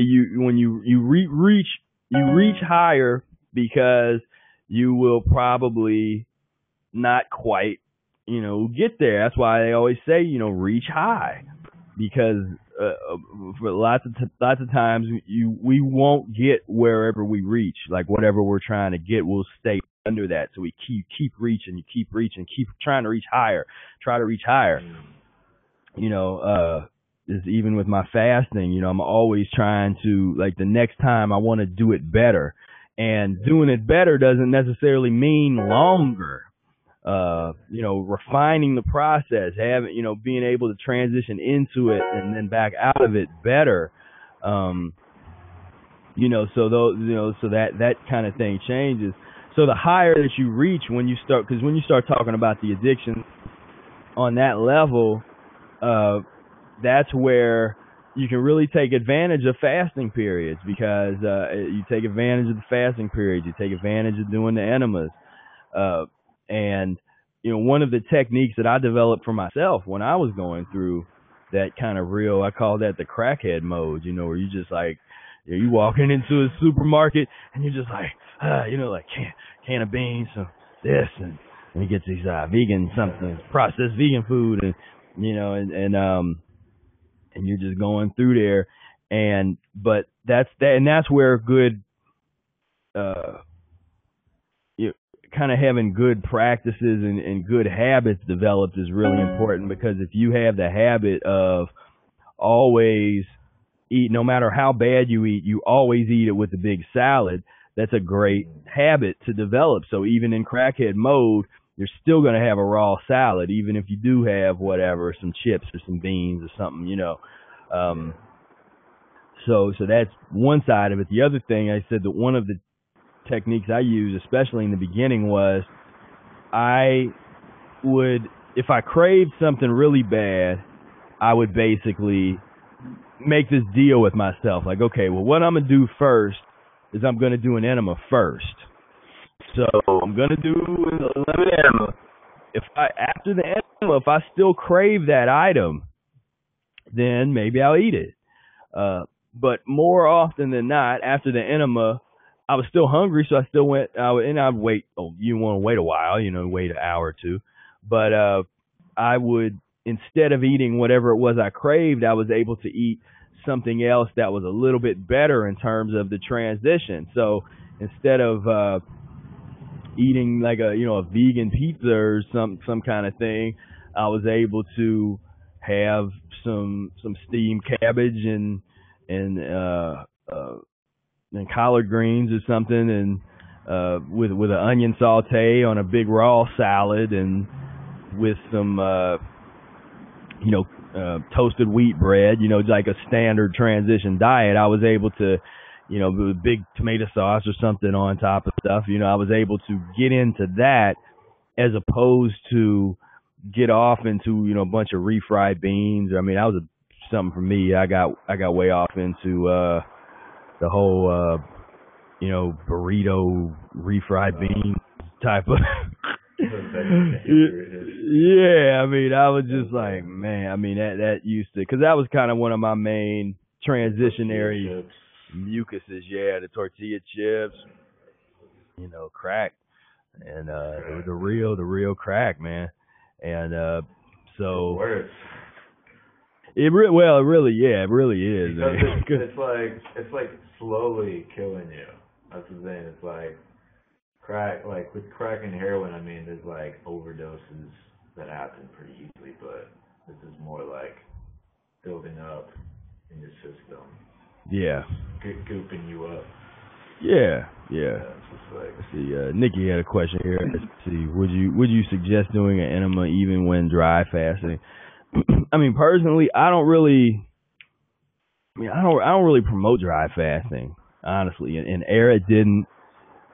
Dr. Morris doesn't. I really don't know anybody too much that really promotes dry fasting outside of, I mean, there's like a couple people that claim to be breatharians or something, and they might talk about, and I still even haven't really heard them talk about dry fasting too much. I mean, and some of them do saltwater flushes, so they're not totally, they're using the word breatharian. It's like, I don't know if that word really should be used. I mean, yeah, that's a very lofty word. That's like something that we don't really throw around lightly in terms of just that kind of concept. But yeah, I mean, with dry fasting, personally, I would say that you keep doing the enemas, to keep just, you keep it moving, keep that waste moving, because the waste is going to come out, and depending on how acidic the waste is, how much toxemia is in there, like, you don't want that stuff sitting in you for any length of time if it doesn't need to be. And while you're doing a fast, you're not putting any fiber through that's going to help pull and broom this stuff out. So when these things start to sort of, the lymph system starts to squeeze this stuff out onto the lining of your intestines, and and you're tired. We got 32 feet to deal with. I mean, sometimes we only think about the colon, but it's like you got 32 feet from your anus up to your tongue. That's why you can do the tongue.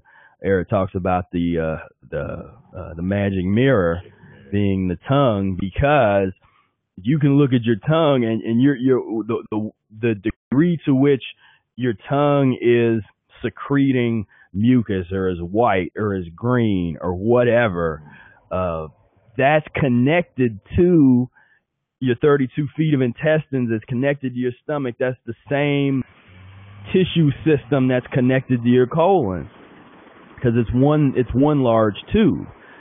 And so if you have a tongue that has a ton of excess mucus all over the place, now this is where the lymphatic system comes in, because the mucus forming foods, on top of leaving behind what turns into slime in your intestines, if it's uneliminated, it also makes a stagnant lymphatic system, the system that is set up for elimination. And we have two fluids in the body, blood and lymph fluid, and the lymph fluid is responsible for eliminating the waste and the cellular waste. And most of us are not filtering these wastes through our kidneys, and so our lymph system gets very stagnant. And then those of you that if you do eat a lot of salt or that kind of stuff, you notice that when you start to fast, you get real dry. You could get real dry, because your tissue system is starting to unfold all of these wastes and unfold these acids, because you're giving your body an opportunity to unfold them. And as they unfold and they come to the forefront, now you're going to feel the symptoms of them. You're going to feel dried out. You'll feel, all these different things. And let's see. We got another question here. Do you experience anxiety when going to cooked mucusless foods after extended periods of raw? I don't really experience anxiety so much. I mean, if with anxiety, normally that you have to look kind of at your adrenal glands and your endocrine system, and it's something I don't talk as much about publicly, because I like to focus on the transition diet. But there's definitely elements of that and it depends, I'd have to learn, know more about your personal situation and how you used to eat and all that kind of stuff to be able to give a real good, specific response about that kind of thing. But it depends on how bad the anxiety is. I mean, if you've been raw for a long time, then you go back, and it depends on the cooked item. If you're raw and then you have some cooked, you go right into cooked beans. Basically you skip over cooked mucusless level, and you go into some beans or some, as we were talking about, some chips or white potato, or you do something like that, then you definitely could get some anxiety. Your body could really respond to that in kind of a negative way. I've never had that really happen in terms of raw cooked mucusless. The only time that could maybe happen would be if you were in a fast, or you were on raw and you were kind of raw mucusless, and you had waste that were starting to eliminate and toxic stuff that was starting to sort of come to the forefront, and all of a sudden you have some even cooked mucusless, can sort of stop that elimination.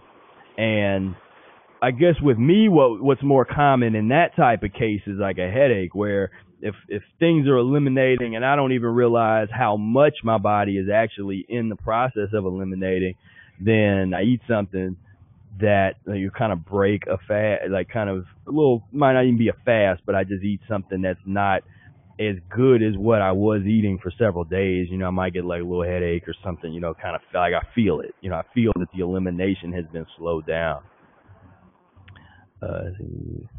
Getting very dehydrated on cooked mucuses with anxiety, lots of inflammation as well. Now, how long have you been on raw, or kind of how long have you been transitioning? Okay, raw for 10 months. Were you kind of raw mucusless, or did you eat a lot of avocados and nuts, and like what type of raw were you? Sometimes that can, like inflammation, definitely if there was a lot of fats involved, a lot of the avocados and the nuts, that can definitely result in inflammation down the road. Mostly mucusless, so that's good. So it just sounds like, you're probably eliminating, some avocados between fasting, right?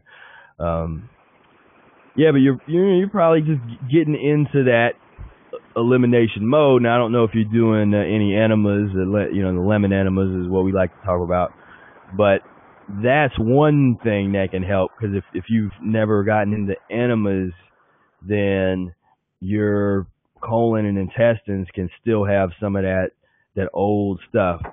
Okay, so you do enemas. So the next level of analysis would be looking at the kidneys, looking at your skin. Are you able to sweat?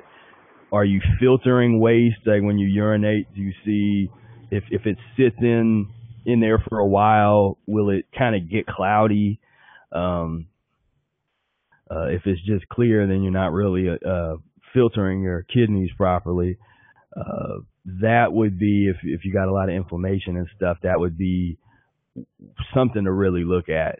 And in terms of kidneys, there's certain, I've always got benefit from doing certain green drinks with a lot of like parsley in it, and spinach, and just different stuff along those lines has helped me. Where I would always kind of filter after that. There are a couple kidney like herbal formulas and things you can explore. But that's a focus. But in the fasting process also, if depending on how much you've tried to fast and the type of fasting you've done, that also starts to kind of awaken the kidneys.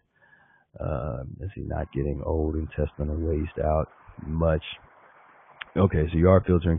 Have you tried? You said lots of enemas, but have you tried the lemon juice enemas yet?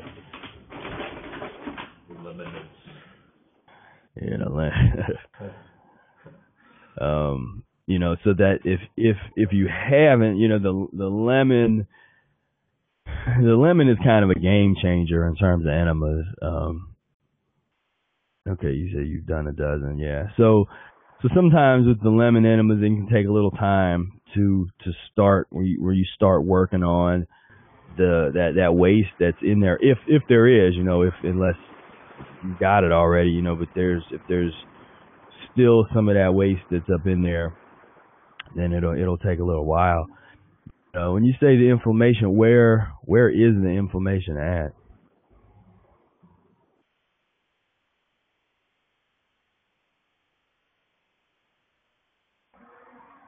You say how all over. See, you might be at a level where, because then there is another side of this thing where, we talk about the fasting, and the first thing that happens when you fast is the elimination of excess water. So you lose that water weight is the first thing that happens, and you now how often have you? Let's see, like I gained 5 pounds when I go cook mucuses. Feels painful. So in terms of, on one hand, when you go cook mucusless, that's not, if you're in a space where you feel better raw and raw mucusless and you don't feel like you have to take that step back, then that's cool. But if you feel like you need to take that step back, you can do that. But like where you're at, and I'm not sure what your, kind of what your age is and that kind of stuff. And, if we, sometime ever, we ever do a personal consultation, we can get into some real details and stuff. But, when I know more about your history and things, I can kind of give better advice. But it sounds like where you're at is you need to do some serious fasting. And have you done any fasting? How long? Like, what type of fasting have you done?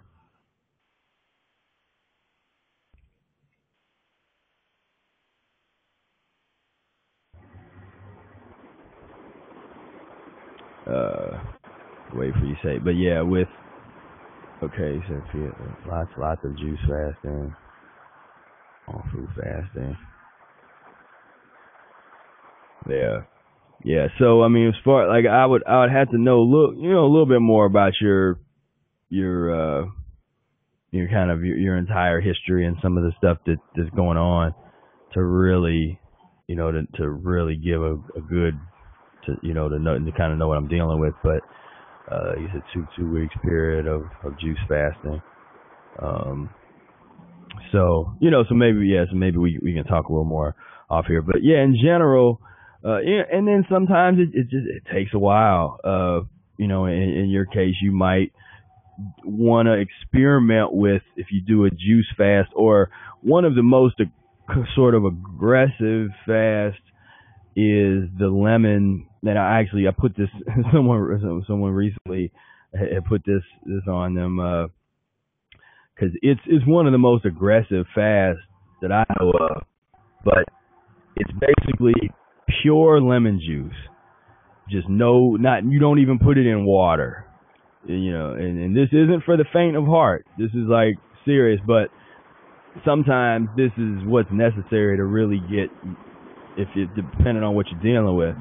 But just nothing but lemon juice. You don't add nothing to it. You don't put no honey in it or water or anything. You basically just do, you juice 2 or 3 lemons and you take a shot of it, and then you go about your day.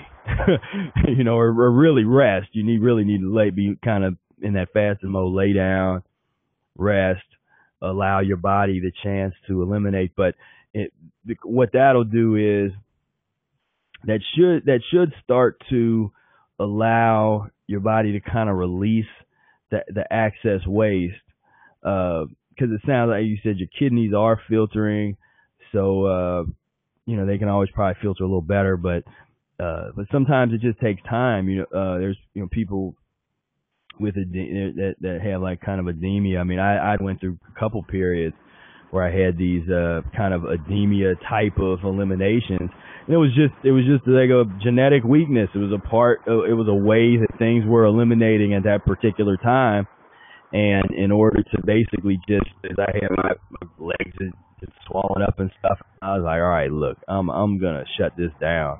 And so I basically did the real lemon juice fast. That was almost, it wasn't dry fasting, but it was like, it was basically it was very little lemon juice. It was basically just enough lemon juice to hit my system and kind of loosen things up a little bit, make sure, stuff is flowing, have a little bit of a stringent nature on the, on the mucosa.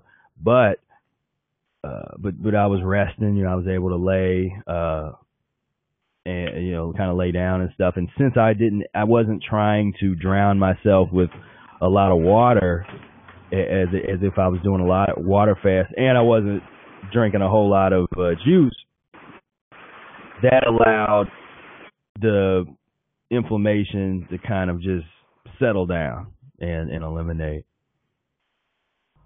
How long? It's always hard to say up front how long to do any particular fasting period. I mean, I always say you start off with 2 to 3 days, and that's the ARIT recommendation of start to 2 or 3 days, because that lets you know where you're at, so you can be aggressive for a couple days. Then if on day 3 you've seen some results, or you feel like you can keep going, then you keep going, and you sort of just take it day by day. And sometimes before you know it, 10, 15, 20 days have passed. Sometimes you feel like, okay, I need to break it today. Like after the 3rd day, it's like, okay, let me just break it and eat for a couple days and then come back. So in your case, you could stay raw.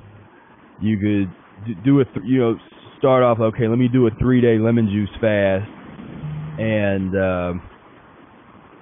then Tobin, you hit the mute real quick. We can hear the cars in the back. You can always unmute. Yeah. But yeah, so just plan on doing a 2 or 3 day lemon juice fast. Then at the end, after 3 days, like I said, you can keep going. Or if you want to sort of break it up, eat some fruit for a day or two, and just keep it raw. You can eat the fruit, and then maybe if the lemon juice fast was beneficial and you saw some things happen, then you could get back into it, and you might be able to do it for a little bit longer or whatnot. But that's, for me, the fasting process is definitely sort of a day by day. You can start off saying, okay, 2 to 3 days, but after that you want to really look at your progress, look at what's going on, and so I recommend go in rational fasting or go in the Mucusless diet and read the sections on fasting again, and there's the rules for fasting, but just all those chapters are really useful for there. And that was actually something I thought about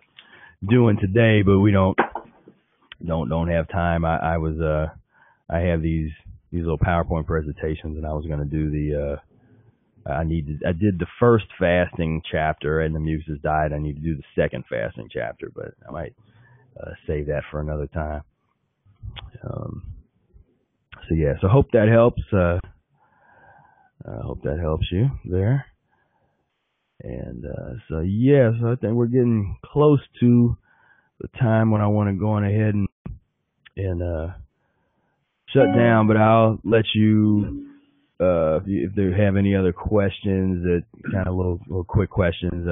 What I would like to do is try to do this more often, so we don't have to feel like we have to do super long sessions. But I mean, I'm bad about that, because once I start talking about the diet, I go for hours and hours and hours, But I'm trying to get a little bit more into doing it more often. Or even though we'll see. I mean, I'm trying to gear up for like a fasting period myself, and I want to do a real deep kind of like a shut down mode, but I wanted to get all of this information out there and kind of get the book released, and there was a lot of things I wanted to do before I do that, because the shutdown mode, that can be real challenging, especially on people around you, your loved ones, because you'd be like several days go by and they don't hear from you, and then they start getting worried, or they start just wanting to talk or just wanting to hang out, and you're literally in another world, like you're off in this whole other reality, and so it's hard to explain to them, like, okay, you're not going to be able to talk to me for about 10 days or however long, just you give yourself to be free and dependent on jobs and all that, and that's what makes it challenging. That's why I think in the future, when people look back at the work that we're doing as pioneers of the Mucusless diet, I mean, it's gonna be like telling stories the way that people tell stories about the pilgrims, or the people that were trying to have on the Oregon Trail, in the wagon trains and stuff. I mean, it's gonna be like that type of discussion in terms of how hard it is to practice this mucusless diet in this current world, because is not like we have to create that world. It's not hooked up for us. The way things are set up is not hooked up for the world. You say, yeah, the revolution is now. Yeah, this is it. And so we just have to. So these are the kind of things that we have to deal with. Is we have to say, okay, I want to do a serious fast, and I want to do one where I'm going to have to kind of not communicate with society for several days or however long it needs to be. And and because for me, I'm almost getting to the point now where like a juice fast, what I used to call fasting doesn't really count if I'm still checking emails and I'm still on Facebook and I still have media going, or I'm watching, even got a TV or something going. It's getting to the point now where a fast for me is going to be where I just basically, I mean, I've done that before where I've turned off the electricity in my house and just, now I'm fasting, but I'm not going to do that in the wintertime because I'm going to keep the heat. But I can turn off the computer, turn off the TV, and then now there's no stimulation. There's nowhere for you to go except in. You got to go in. You got to go inward, because now, because it's easy to kind of to get lost in the mental mucus. You're getting on get surfing and Facebooking and like I called in a recent post, fascist book. Facebook, but and TV and that kind of stuff, and there's I went through a lot of periods where I would use, maybe on the first couple of days of a fast, I would kind of watch comedies, I'd be lay and rest, but watch something that would be kind of upbeat or something, kind of just keep me in good spirits and that kind of stuff. So I mean, there's that element. I'm just talking about where I'm at now is to the point where that doesn't even really count as a fast anymore, because being on all juice and all that kind of stuff, that's all that, it's like I'm not even getting what I used to get from that. But when I do shut things down and I really I stop putting so much outward energy and thought and analyzing, because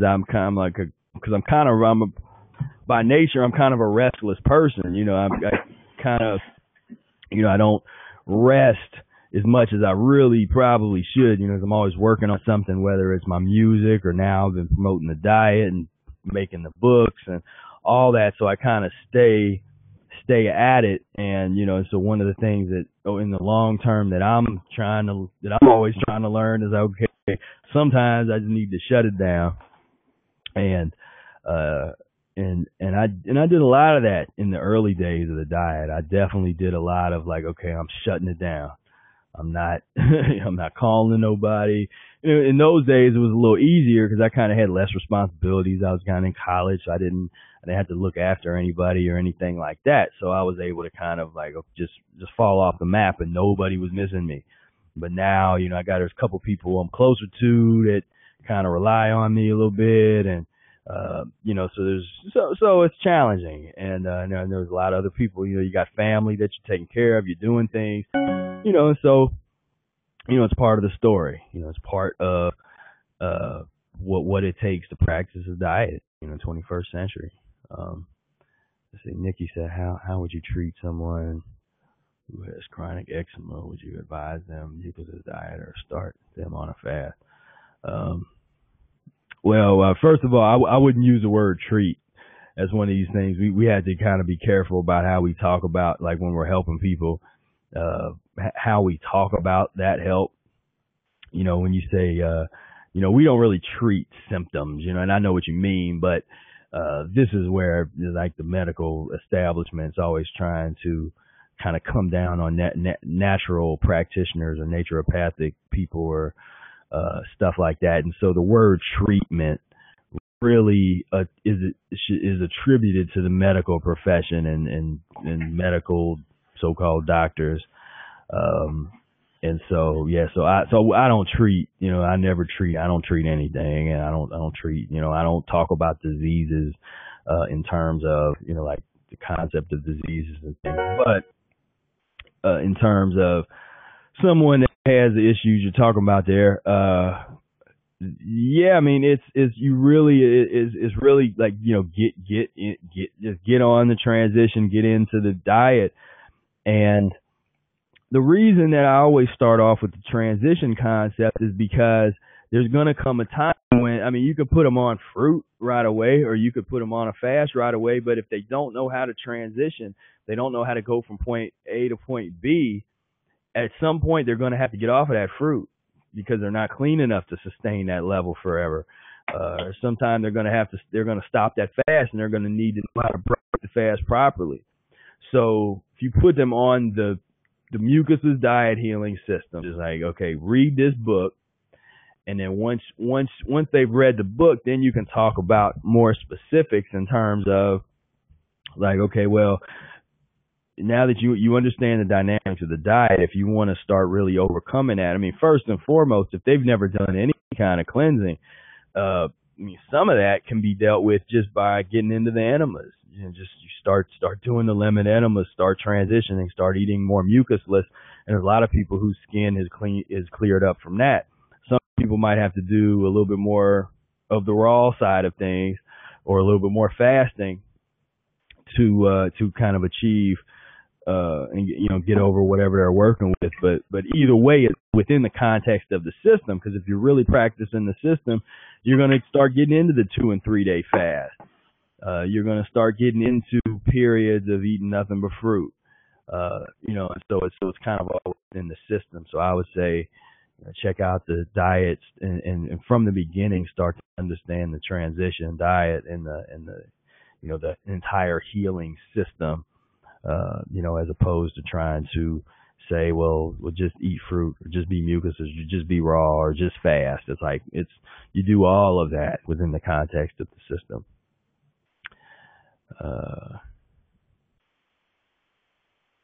So yes. Is there any other questions? Any other? Yeah, I had a quick question in regards to fruit eating. I've noticed at nights when I have like a heavier cooked vegetable with my salad, or I may like overeat the cooked mucusless vegetable, I've noticed in the morning, even if I do have a bowel movement, it isn't all completely eliminated, and so it kind of makes me nervous to eat the juicier fruits in the morning, because I'm not really sure how that's digesting or eliminating when I have half my dinner still in there from last night, and so I tend to wait longer in the day to eat the juicier fruits. But I don't even know if that's really a concern, or maybe if I could do it right when I wake up, or what the period of time is when it's most beneficial to actually eat fruit after cooked vegetable meals with salads and just like the heavier foods. You're saying like the previous day, right? Like at night, eat my meal. In the morning, I might have a bowel movement, but I can still tell that it is. You hadn't got everything out, right? And it depends when you do enemas out. If you do it in the morning or the evening, or whatever you morning that in there. But okay, so I mean, I would say you just, regardless of all of that, you could eat your fruit meal, several hours. If it's at noon time or 1 o'clock or whatever, you don't necessarily have to wait for that. The way that I decide on when I should have waited longer, or maybe the night before I should have not eaten as much mucus forming transition items, is basically if I eat the fruit the next morning or the next afternoon, and I feel that it starts to interact negatively with the uneliminated sort of undigested food from the day before. If for instance, if you have like a piece of toast or something in that meal, then you wait until noon or 1 o'clock and you eat some fruit. You might notice that like, man, there's a little bit of like a little bit of gas that was created there. You might be able to tell that some of that toast didn't really digest all the way, and so you kind of can feel that and kind of monitor it. But there's really nothing. It's not like dangerous in terms of where there's going to be some kind of some kind of issue happen where like where you release a bunch of toxic waste into your bloodstream or something like that. I mean that's a rare kind of thing. And the fruit could actually help loosen things up, and you might have a bowel movement pretty soon after that fruit meal. And so just kind of check it out and see how you feel with that. Totally. Just looking for a best case scenario. Mm-hmm. Yeah. Totally. Well, cool. And then Tobin, I had a question for you.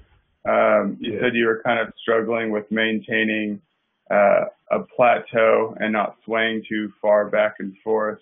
And I'm not sure if you do or not, but if you do like partake in smoking, does that sway like your cravings to the point where it's just like you're struggling to like maintain your daily regimen, like late at night, just going crazy and having the cravings arise? Yeah, the cravings are always there when I smoke. And totally.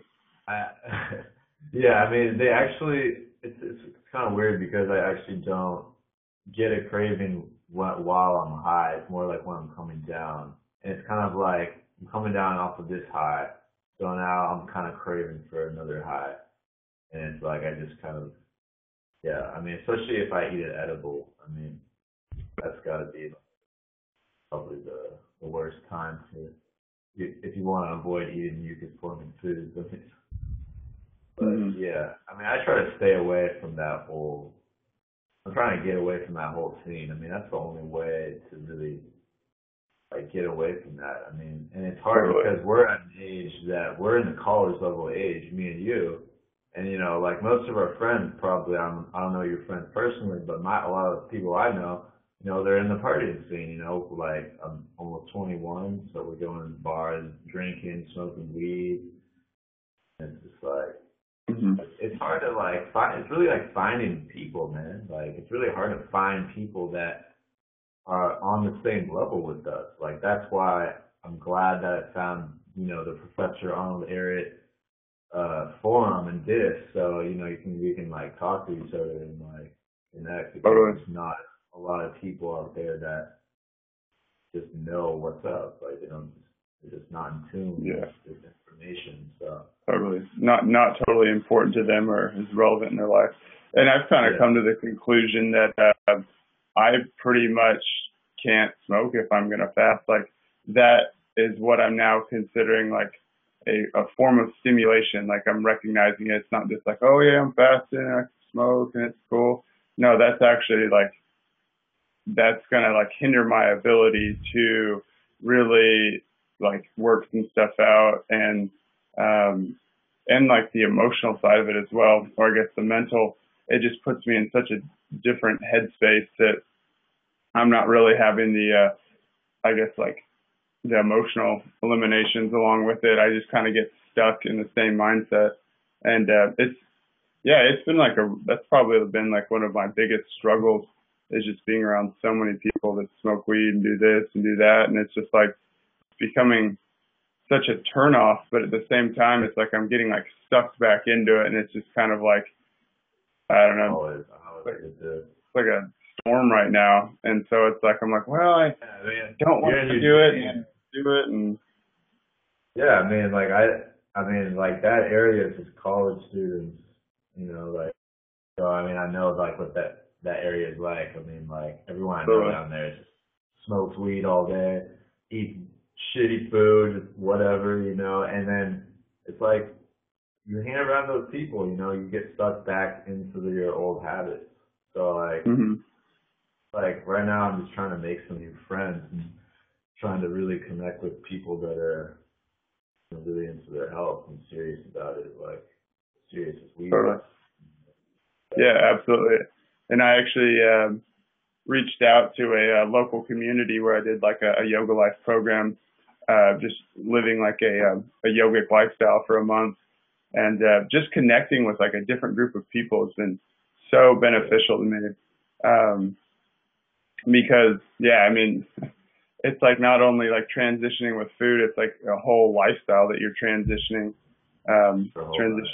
to, and so that's kind of like a whole piece in its own. It's like, and that's like where I think it's like so much harder for me personally. It's because, I mean, if I had the right people and the right environment, I think I could, you know, push myself so much harder with the system and the transition as far as really getting some work done. And so that's kind of where I'm hung up on, is just the social aspect of it.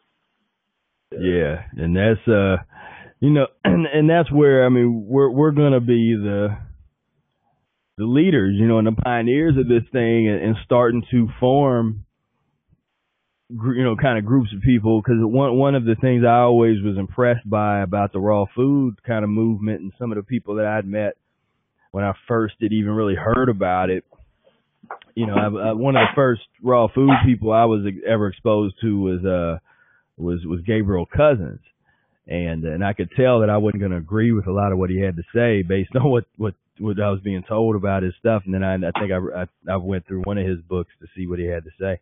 So we have very different opinions on things. But the thing that I really appreciated about his thing was he would have the people that he trained that came to his, you know, had this real nice place out, and then these people would pay a ton of money, but they would come out and he would basically train them, and he had kind of a school, like a curriculum and stuff. So some people could come and they could be trained as basically like his little assistant type of people under his tutelage, and then there people could come and he would do his version of detox and stuff with them.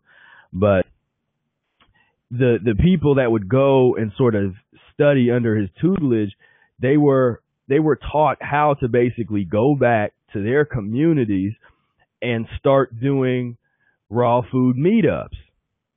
And of course, on top of doing the raw food meetups, like you would go and do like a meetup on one of them websites or Craigslist or whatever, and say, hey, we're going to have a free raw food meetup, and we're going to talk about raw foodism and health, and, you know, so just come, and, you know, or a raw potluck or whatever, and people are bringing. And so if there's going to be free food available and people are willing to invest like that for a social kind of thing, an event, or have everybody like, hey, can y'all chip in $5 or whatever, and you get a couple boxes of fruits or something to juice or whatever. But the fact that he had all these people that he had trained personally, and they were all going out and basically coming at things from promoting it from a social aspect, to say, like, we're going to have this meetup, and it's free.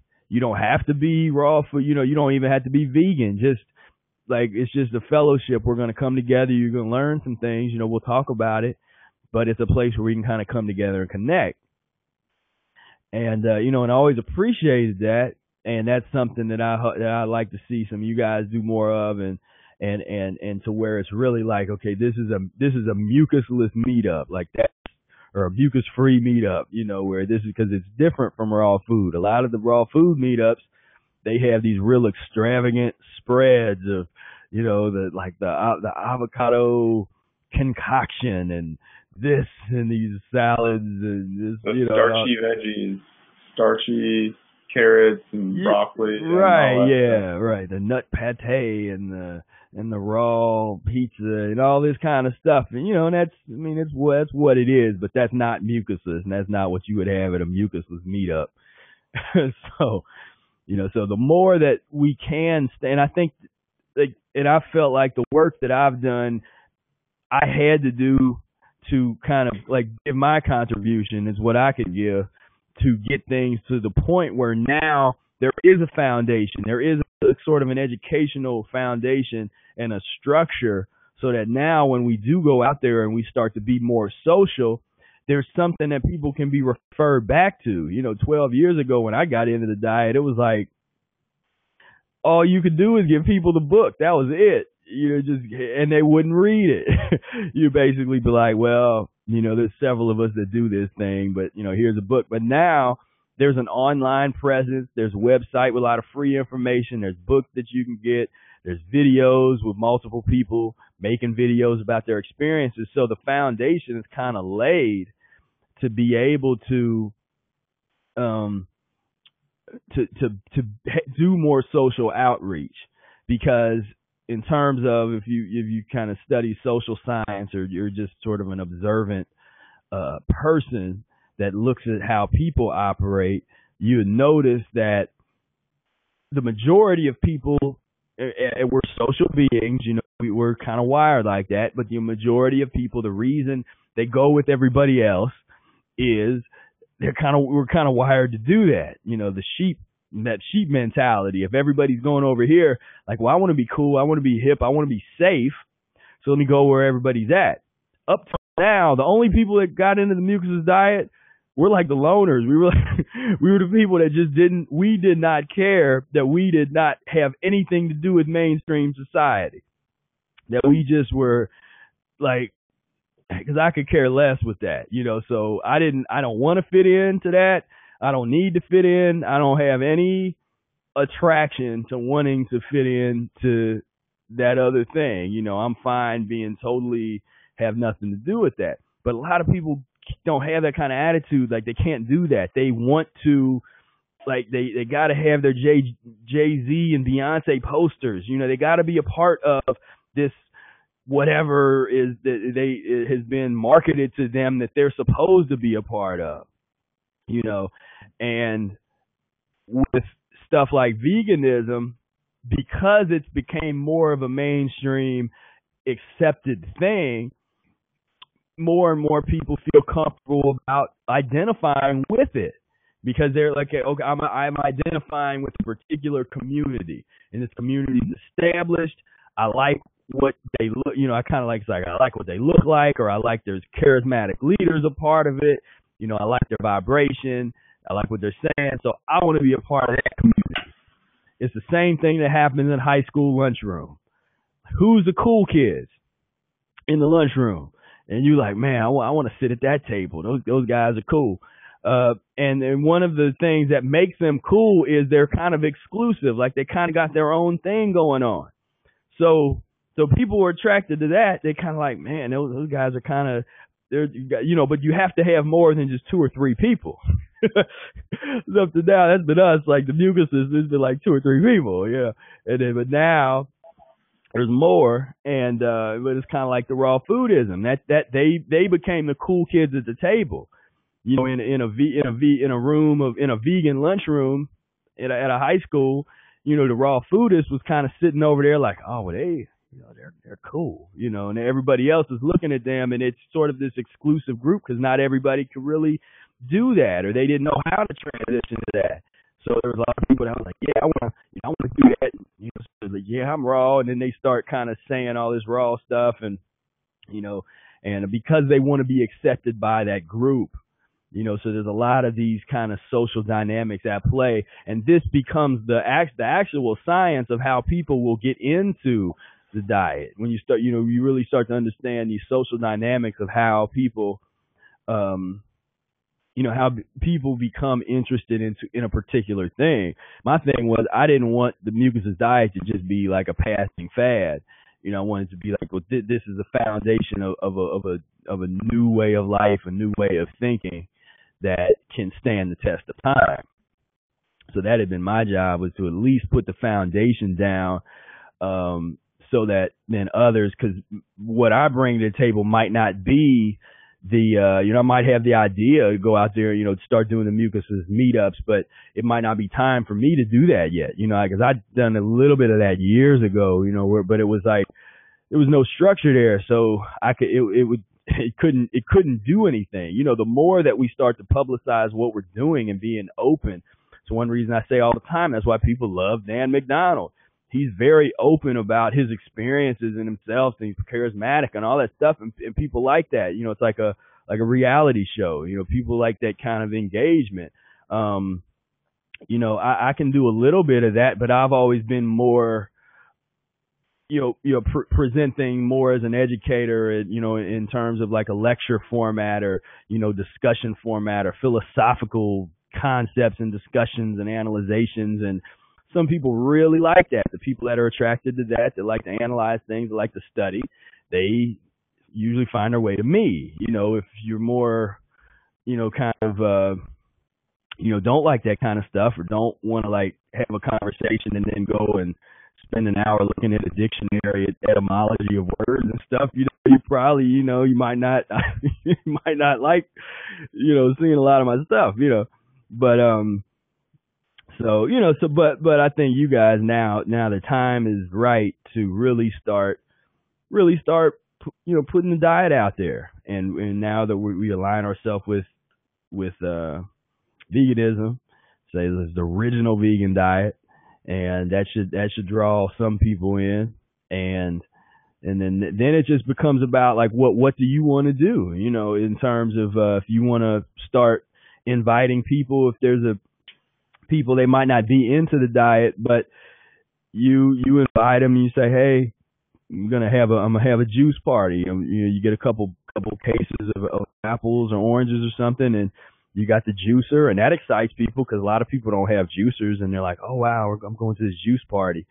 Then you start once you're there, you know, you talk about the diet, you know, give them books or give them like a little pamphlet that has information where they can find the book, you know, that kind of thing. So those are things that we can talk more about in the future in terms of really, because I think the time is right, you know, and I wasn't saying that last year.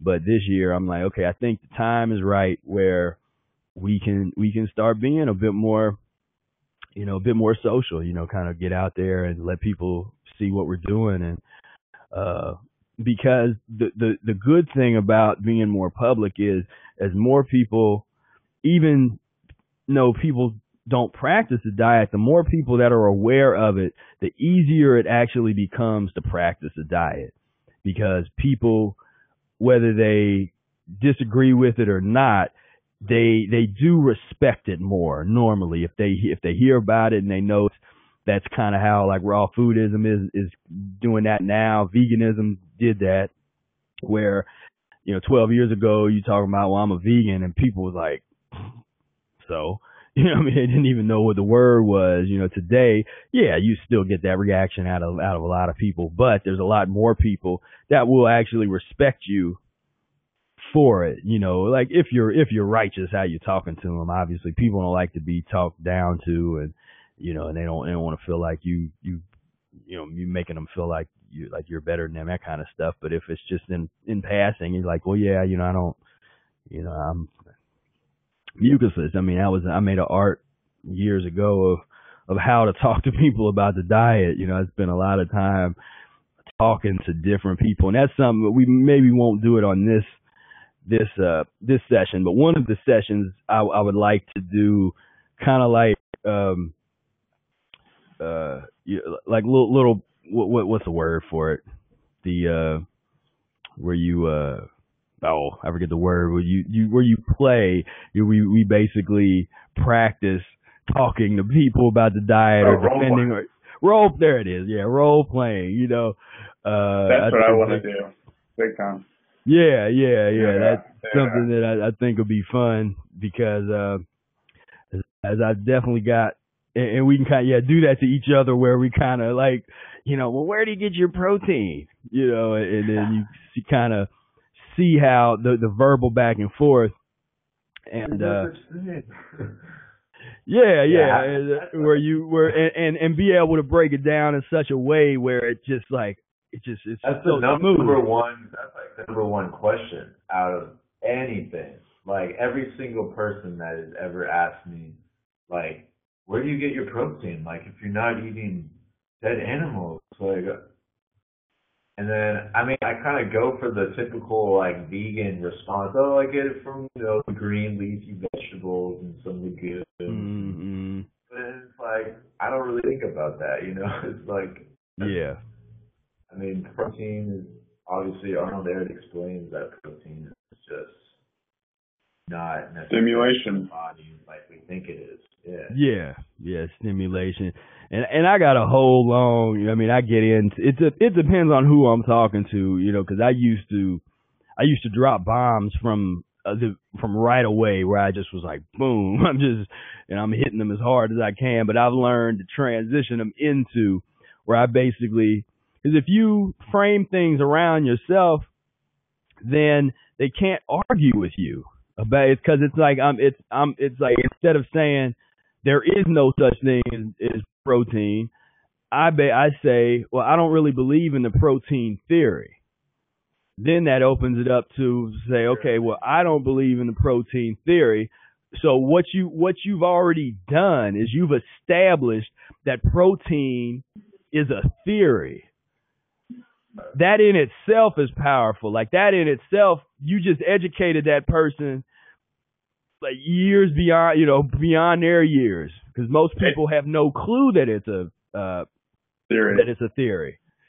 They don't even know where it came from. And so then following that, I'd be like, okay, well, I don't really believe in that theory.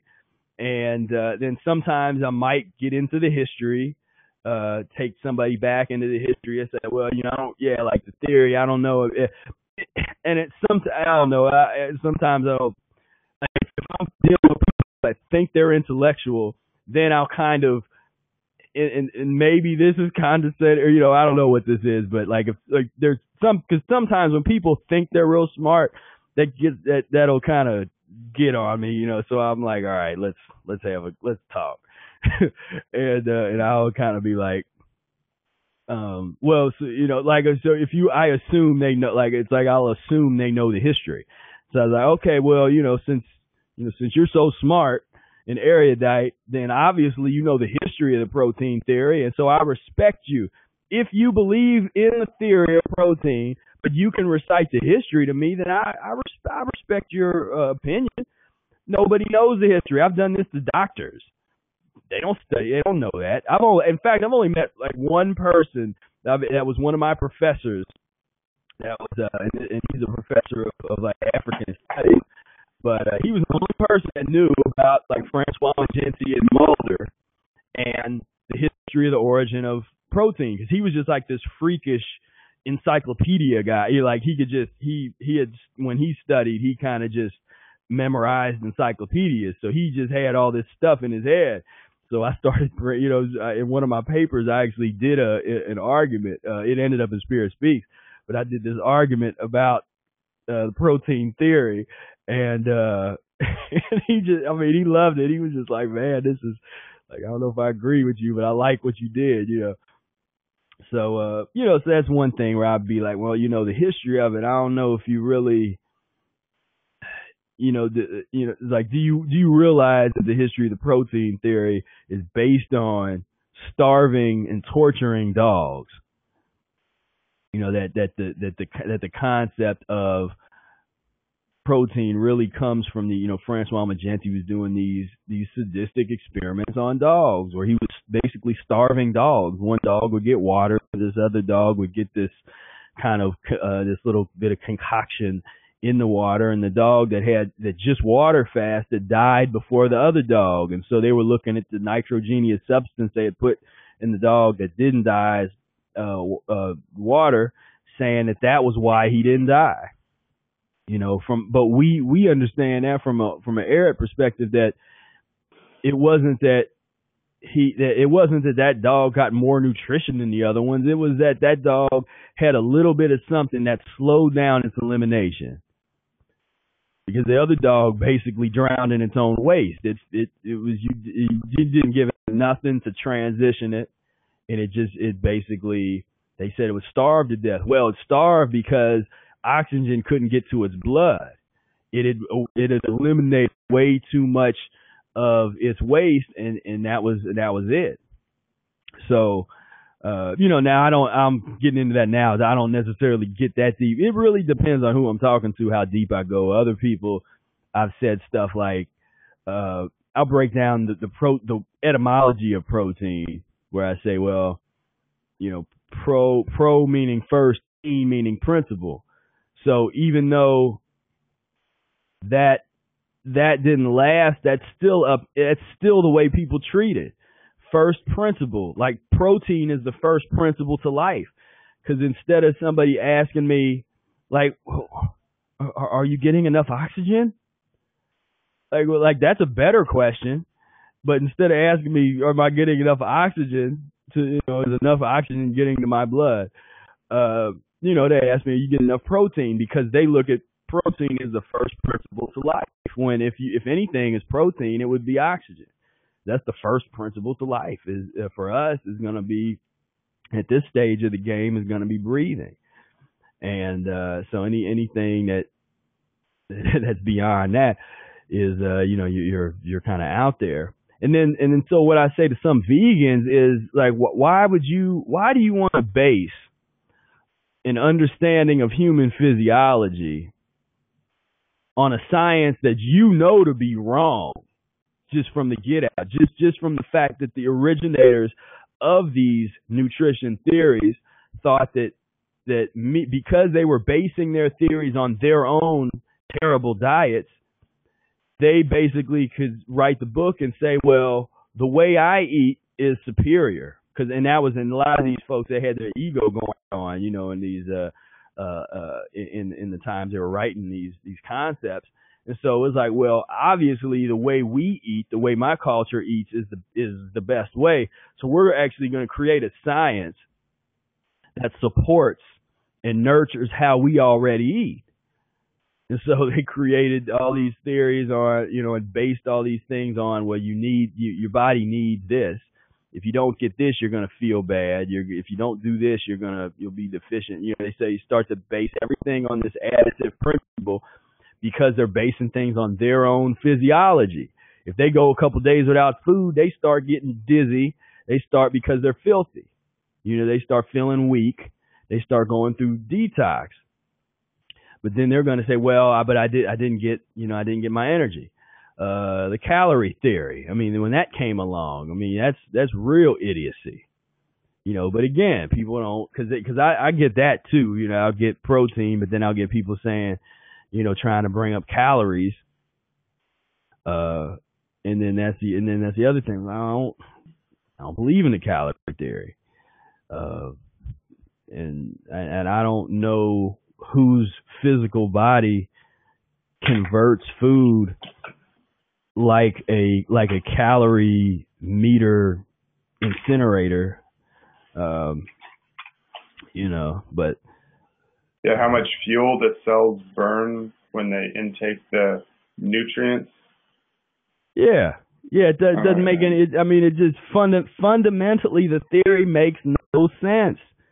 Just by looking at the history of the theory and looking at the reasoning of what the person said. And I got a note on this in the annotated version. I think I might have to make this it'll be a controversial blog post, but I might have to make it a blog post. Just on the whole calorie theory, but yeah, it's a real silly theory as far as I'm concerned. The way it's put together, because I was gonna say, it's like when intaking this energy for cellular respiration, what happens to the waste in the food substance? Like, does it just break down? Like, I don't know, just reading the calorie theory. Food energy, amount of energy obtained from food available through cellular respiration. How do waste and cellular respiration have anything to do with each other? I don't know. It's weird. Well, the elimination of waste, but they never talk about the elimination of waste. They only talk about, the acquisition of stimulant. Mm-hmm. It's just such an out there concept. and the way that, and the calorie meter that you could, because basically with their thing, it's just based on calories, so it doesn't matter where the calories come from. So if the calorie theory was correct, then you could just eat a bag of Doritos. And some people do this these are the kind of things that show to me that all humans are actually air gas engines that really run off of air, because there's people that famously live off of potato chips and Doritos and candy bars. They really seriously don't eat anything else. They don't eat any fruits, any vegetables, any grains. I mean, they just basically eat junk food and they live. Or the people that eat nothing but meat, a one-sided meat diet, and they live. Well, what are they living on? They're not living on fruit, and they're not living on vegetables. Yeah. And if you believe what we believe, they're not living on meat. So that leaves air. They're still breathing miraculously. And so that's kind of the common denominator there, and that's where they're at. But yeah. With such a broad spectrum of diets, I mean, it's just got to show that air is that important when so many different groups of people think their diet or their way of eating is the best. It's like, well, we're obviously missing something if everybody can be functioning on the same level by doing such different things. I mean, it should dispel it there in itself. Yeah, because that's the one thing that nobody is paying attention to. They're not paying attention to that dynamic of air, breathing. What's the common thing in all, like you said, in all those diets and all those different lifestyles all over the world, the different cultural ways of eating and all of that? What's the thing that's in common? And the thing that's in common is air, is breathing. And then the thing that where we then differentiate with the majority of the world is, there's not a lot of people around the world that's trying to become mucusless, and so that's where we kind of show up, and it's like, okay, now this is a whole different ball game. We're bringing in a whole different level of consciousness and a whole different level of life, and we're basically saying that humans have degenerated down into something that is totally unnatural, and so we desire to try and become more natural, try to put things back together, and and be able to eliminate. I mean, for me, when I got into diet, I was looking for a lot of answers to those real deep philosophical questions about the world and like human suffering and like why do people have sickness and disease, and like is it a God thing? Is it this concept of a God forcing people to go through this as some kind of punishment, or is it a karma thing based on cause and effect, or is it what is it? What's the foundation of human illness, and what's the foundation of suffering? And so I came across the Mucusless Diet, and that satisfied many of the questions that I had along those lines, because the one thing is when you're searching for something, often, you often will find it. The thing is, when you find it, will you be able to recognize that that's what it is? There's lots of times, we'll be like everybody's looking for things, and they're looking all around, and while they're eating, they're looking. I'm looking for it, and they don't know it's like right here in front of them. It's like the old wisdom of don't look further than your backyard, don't look further than your hand. What are you putting in your body? Oh, big. I had this, I don't know, called like a revelation a week ago or so, just thinking about the whole microcosm, macrocosm aspect of natural law, and how everything's a direct reflection, and we're a reflection of the macro and the micro. And how can we expect to clean up the planet and, clean up, the universe and pretty much everything when we're in like such a low, crude state of filth? And I mean, if we truly are a direct reflection of the micro and the macro, then we're not we're not really doing a very good job of keeping it clean and functioning at its full potential. And it kind of like elevated the diet for me from just being a mental and physical kind of idea to more of like a spiritual level, I guess you could say. It just kind of like, oh man, I get the whole, not really get it, but like I see why he brings up the spiritual aspect of rejuvenation and healing, because it's like I don't know, it's just starting to click. It's starting to make sense.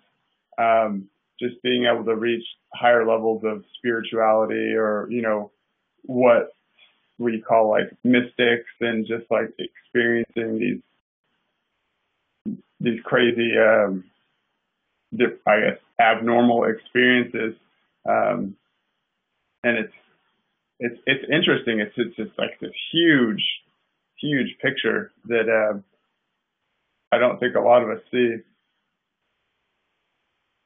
Right. I mean, this thing is so much.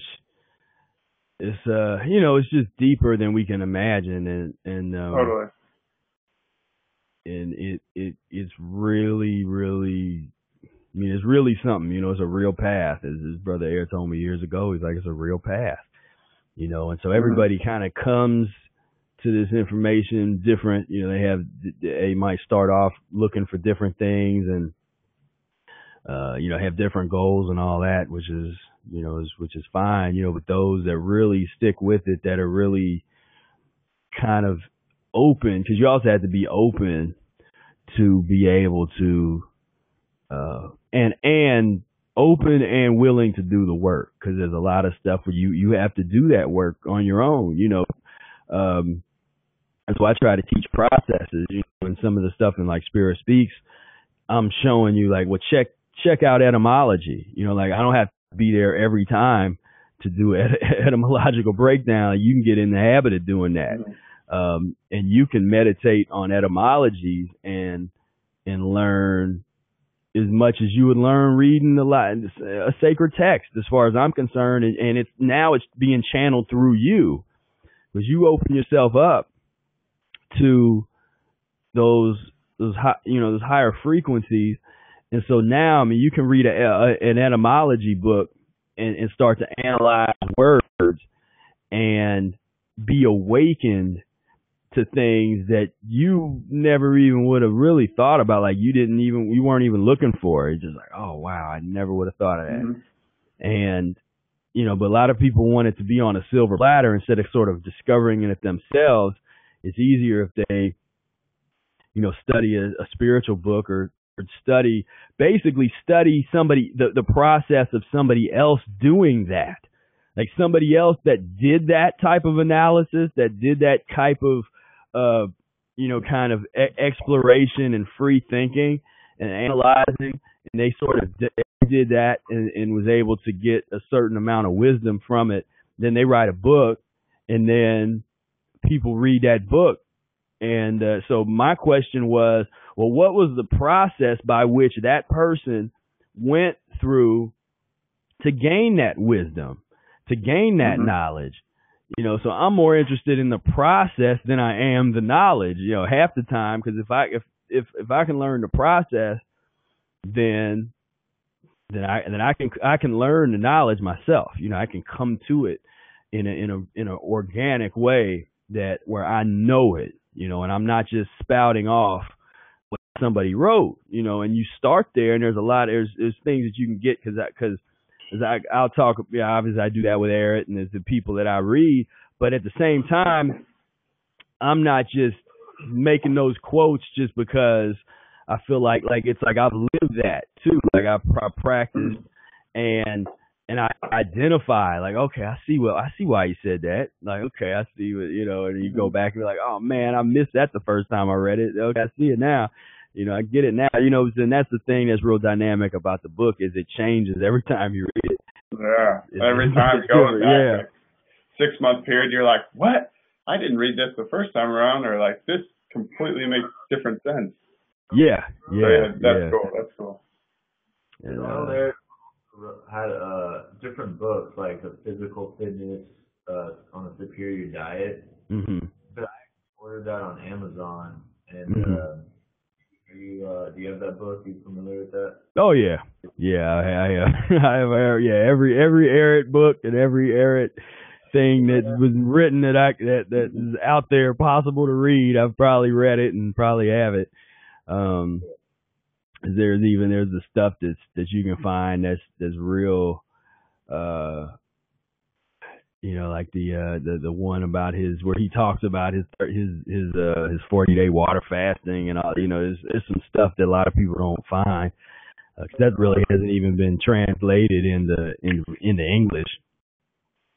And I thought about translating it, but at the same time, I was kind of like, man, this is a real advanced text, man. There's a lot of people that really would not like that could take them off their course. Yeah, I mean, it could take them off their course and really confuse them if they don't have a mastery of everything that really came before it in terms of just Mucusless diet, rational fasting. Like those were those key writings. But yeah, I mean, Thus Speak of the Stomach, definite cure for chronic constipation.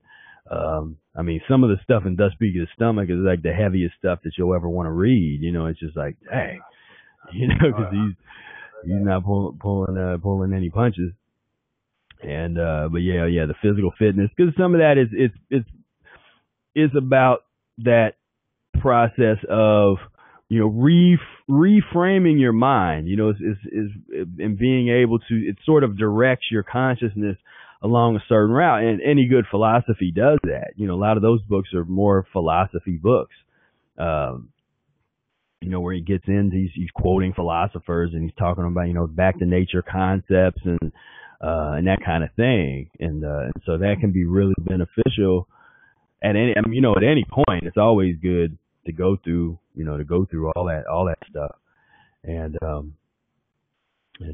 that's the physical fitness. That's a good one. I wanted to share something too, like that I feel like happens to me a lot is I feel overstimulated by a lot of things. Like I get overstimulated by these like the fluorescent lightings that's like on me for too long, or movies, and it's like I can't be like overstimulated for too long, even be on the computer for too long. It's like, I feel like the cleaner, I feel like the cleaner I get, the more I feel less wanting to stimulate myself with like all these different sort of activities and whatnot.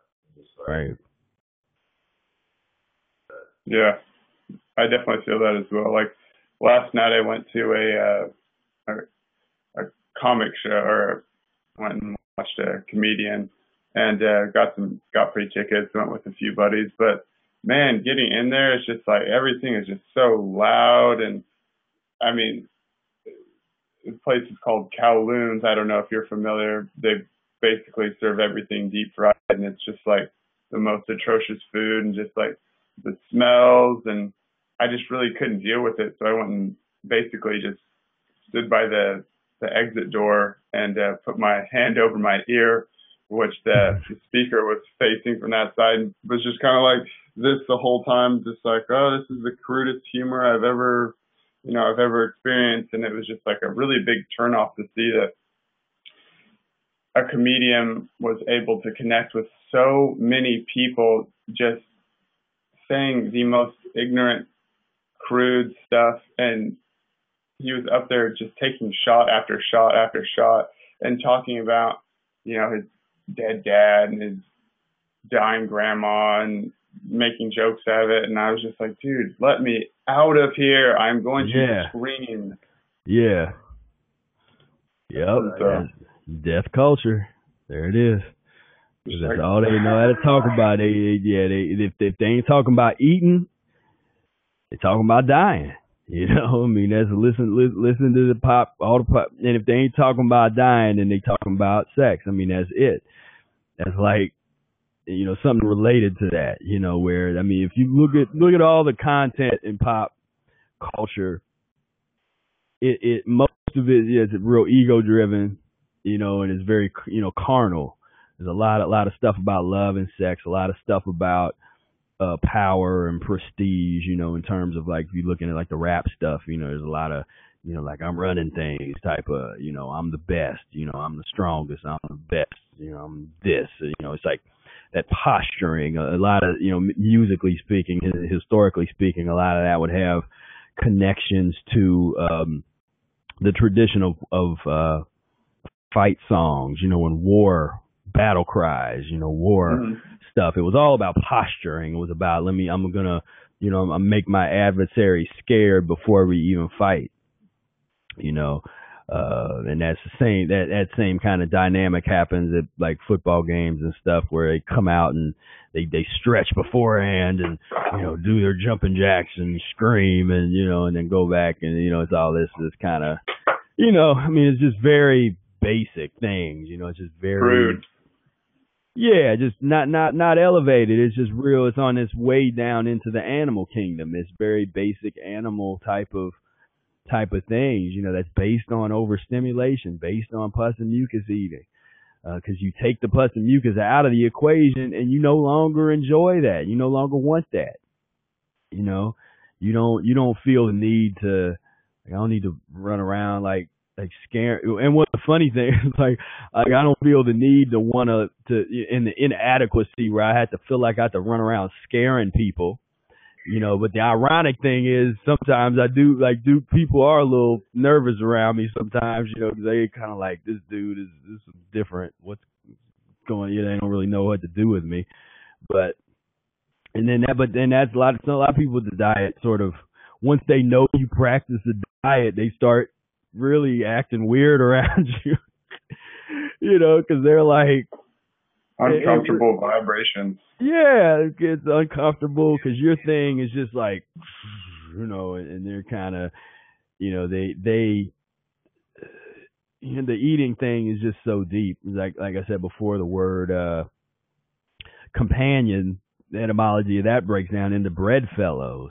So just like the definition of a friend in a lot of circles would be eating with them, people that you eat with, family, based all around eating. I mean, it's the foundation of the whole social framework comes down to eating. So that's why I always say we're doing the most revolutionary thing that can be done, because we're saying like, I'm not going to eat like that. I'm not going to live like that. And I mean, it's like you can do what you want, but I'm not going in that direction. I'm fasting, I'm eating this, and it really disrupts the thing that is supposed to be untouchable. I mean, the diet part is, for a lot of people, I mean, it's the thing that's supposed to be that would be the one thing that everybody agrees on. It's like the member of the Black Panther Party and the member of the Ku Klux Klan, if they were to ever come together as humans, I bet they come together around food. Like that's the one thing they'll agree on. And you see that with cross-cultural kind of outreach and stuff. They always do it around food. Where it's like, people that if they're going to bring people together that are enemies, then let's do it around food. They don't bring, yeah, right. Yeah, I want to get high. They don't do it around, let's bring enemies together with fasting. They say, okay, you fast and I'm a fast. We're going to, it doesn't happen, because if both those people fast, it wouldn't be enemies anymore at all. It'd just be like, I don't even remember why I didn't like you, man. I'm sorry. All right. I mean, it's over. It's done. It's the real version of the nonviolent revolution, Gandhi, all that kind of stuff. I mean, it's the real version. It's a shame that, Gandhi was vegetarian, but he didn't know how to break fast. If you've ever read his history and some of the stuff that he would break a fast with like goat's milk and stuff. And I'm like, all right, dude. But he was a political faster. He wasn't a health faster. So that's the thing. So he was limited in terms of that part of his studies. But but the dynamics, the dynamics are there. But and that's why this information is so powerful, and I've made it a point to just not rush it. I've been real patient. The one thing that the diet has really taught me over the years is just patience, because it was like, there's no rushing to this, and it's better to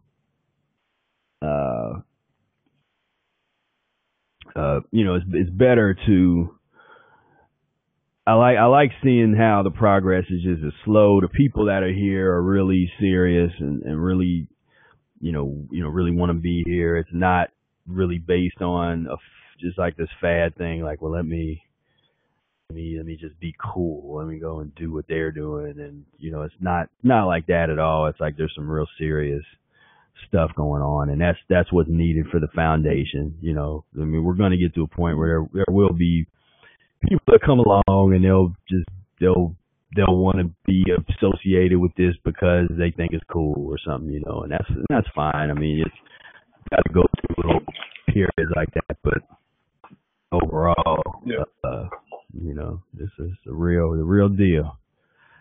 I definitely get called a food hipster. I'm like, not trying to be cool. This is This is the last thing I'm going to be doing if I'm trying to be cool. Right? Yeah. I'm like, that doesn't make any sense. Yeah. Because they're like, well, what? Yeah, food hipster. What reason do you have? I was going to ask really quick, Spira, did you ever have a chance to look at that email with the little drawing I did? I did, yeah, I like that. Yeah, I like that. Yeah. Are you gonna do? Is that exactly what you put on there? Will you do your own paint, like your own drawing, or will you? I think I'm gonna get with a buddy that I go to or went to college with, who did screen printing. He did some design classes, and then he actually works at a screen printing shop. And so I was just going to collaborate with him. I'm not for sure as if it's going to be like hand drawn or going to be like a type of media design. But I just wanted to shoot it over to you to see kind of like what your thoughts were, like what you thought of it. Yeah. My initial look, I did. I'm gonna look at it again, but I like it. For sure. It was cool. It gets that point across. As far as like, if the gorilla can eat like this, then why not? Why not the humans? And so I like that, and that's a good, and that's good stuff, man. I like want to see more of that. Just the doing shirts and and that. Oh, that was something we was going to talk about today. What too wasn't? I might have to send out something. Yeah, the books. What I'm thinking of, what I'll probably do is I will run a sale on Amazon, and I might go on ahead and have people buy, if they want to buy multiple books, go ahead and do so because I might not let the sale go for a long time. So I'll tell you guys, like, all right, if you're going to buy multiple books, do it now on Amazon. And at the same time, in the long run, I'll start making because I can get books at a cheaper price in bulk, but it doesn't count toward the Amazon rankings. And so, but if you were, say, a book retailer, I think I can give you the book cheaper and still make more money than I would have made. But I can give you multiple books cheaper than even if you were like, you had a bookstore and you went through CreateSpace and you ordered. I think they only give maybe like 40% off or something, and I could probably give at least 50% off and still make a little bit. So we'll talk about that. It'll probably be something like, if you want to buy 15, 20 books or something at a time or more, or somebody that has a health bookstore and you want to try to work with them. The other thing I'm going to do too is I just on my website, I just got the stuff set up for shipping. That was something that I was having trouble finding a way to do shipping charges and stuff properly for my website, because I'd always just sold the electronic stuff. And so I think I got the shipping widget or whatever stuff hooked up properly. So that'll be an announcement. We might talk about that in the next meeting. If we have a meeting next week or something, that'll be something we can to where you can actually direct people, like where I'll sell the books from here, so you can get some commission off of people actually buying the paperback. It's still not set up at the moment, but that's something I'm moving toward. I wanted to give the Amazon run a good run for a while, so that because it's if you want to have higher rankings on Amazon, that's kind of what you need to do. People have to be buying and doing reviews, and I'll mention, if anybody hasn't done your review of the annotated Mucusless Diet yet, I would really appreciate it. I know most of you have, but I'd appreciate if you just log on to Amazon and go to the sale page and just go down and write a real, it can be quick, doesn't have to be real long, but you can just write a little review, and that really helps out. I think there's one more question I saw on here with Nikki was asking about thoughts on bananas. Recently been hearing people say they are mucus forming even when ripe. Yeah, to me they're mucusless when they're ripe, but the question is, how well do they eliminate? And you can actually kind of tell if they eliminate and they're leaving behind a lot of waste. If your system is real backed up and you eat a bunch of bananas and they take 5 days to come through, then yeah, it's problematic, because that would be like that for any fruit, because you can't be constipated and then eat a bunch of fruit and put a bunch of fruit on top of it and think that you're doing something good for yourself and you're healthy, and then you got all this fruit sitting up there just fermenting and getting nasty for days. But as far as bananas, really ripe bananas are mucus-free. They're mucusless. But I know some people are trying to, I don't even know who started that or where that's coming from, and it confuses people, because, starchy banana or unripened bananas are, they're slightly mucus forming. They're still not, like the end of the world kind of stuff if you have to eat a starchy banana. Because what happens is people have they get this weird stuff in their head where they would go and eat, say, because I would say an unripened banana is still better than an avocado, the ripest of avocados, because the banana's not fatty, so it'll be a little starchy, so it'll be a little harder. It's harder for your system to digest it and to process it, but it's not leaving behind the kind of slime that an avocado would leave behind. Because avocado has got that fat content, and that's going to really turn into that to some real kind of slimy stuff. So even so from that perspective, it's like you got to put all these things into proper perspective.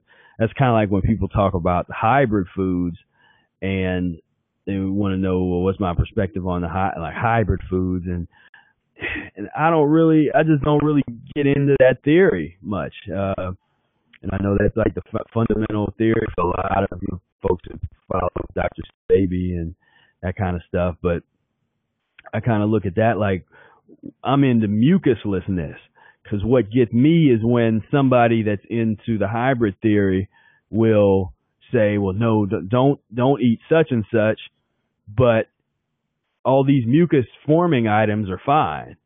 And it's like, well, I saw that too. Yeah, it's like, well, that's not really, we're into elimination, spiritually and vibrationally and electrically. Might those foods that are considered to be hybrid not be as good as something else that is deemed to be, sort of this ancient original foods? I mean, probably. Like Dr. Sebi's food list was interesting. The kind of contradictions, or interesting, like knowing that he came into this like learning Arnold Ehret's work, and then now he's promoting the electric food list, which has like grains and fats, and I'm just like wondering where did his mentality switch, and like what is kind of going on in his head as far as the reasoning behind now promoting like these mucus forming foods. Yeah, and I don't know. I mean, it would be speculation on my part. I'd have to, as I haven't thoroughly studied Sebi in the way that I've studied other people. I know of some of his works, and and I know what you're talking about. He has electric food lists and those theories and stuff. But yeah, I don't know why that happened. The one thing that pops into my mind that guys even like I know when Leah Africa and Brother Air met and talked, and Leah Africa basically told Brother Air like nobody else in the world is really doing what you guys are doing, and this is a guy that travels around the world talking about him. And for those of you that don't know these names, Dr. Sebi and Leah Africa are kind of like the primary gurus among African American, what they call the consciousness community. Kind of the plant-based communities in the African American demographic, and they're Dr. Sebi's kind of like their Dr. Morris or Wolf, or those kind of guys. So yeah, man, I do not know how he got, and I've actually talked to somebody that went to his village in Honduras, and she was kind of blown away by that he wasn't really fasting anybody. It was like he had cancer patients on grains and stuff. And I'm like, wow, man, I don't even know what to say about that. 'Cause that's not what that's not what I would do, so.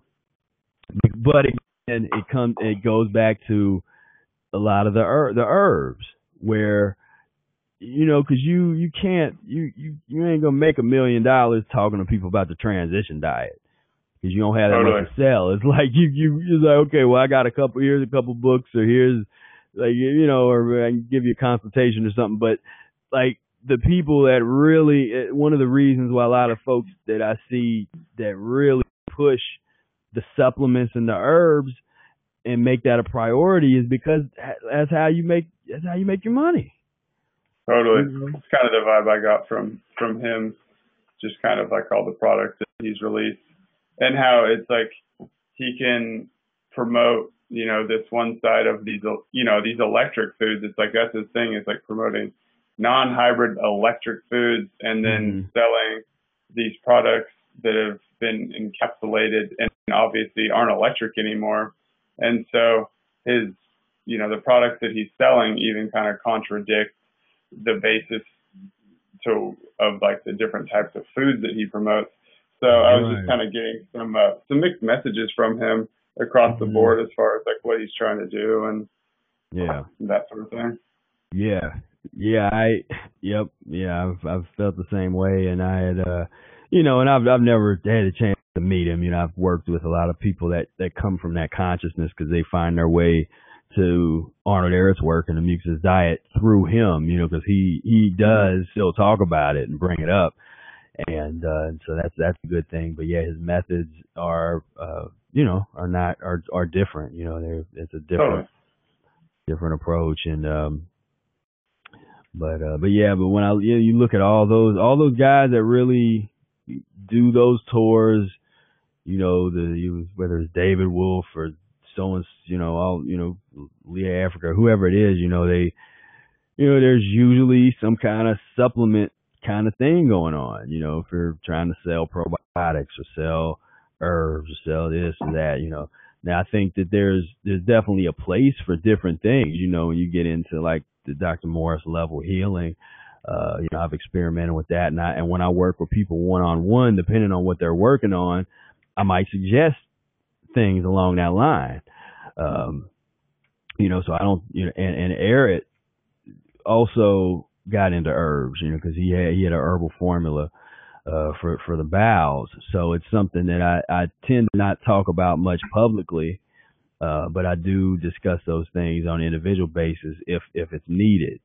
But for me, the most important thing is the transition diet, because you got to do something when you're done detoxing, or you're done fasting, or you're done healing yourself of some kind of chronic illness.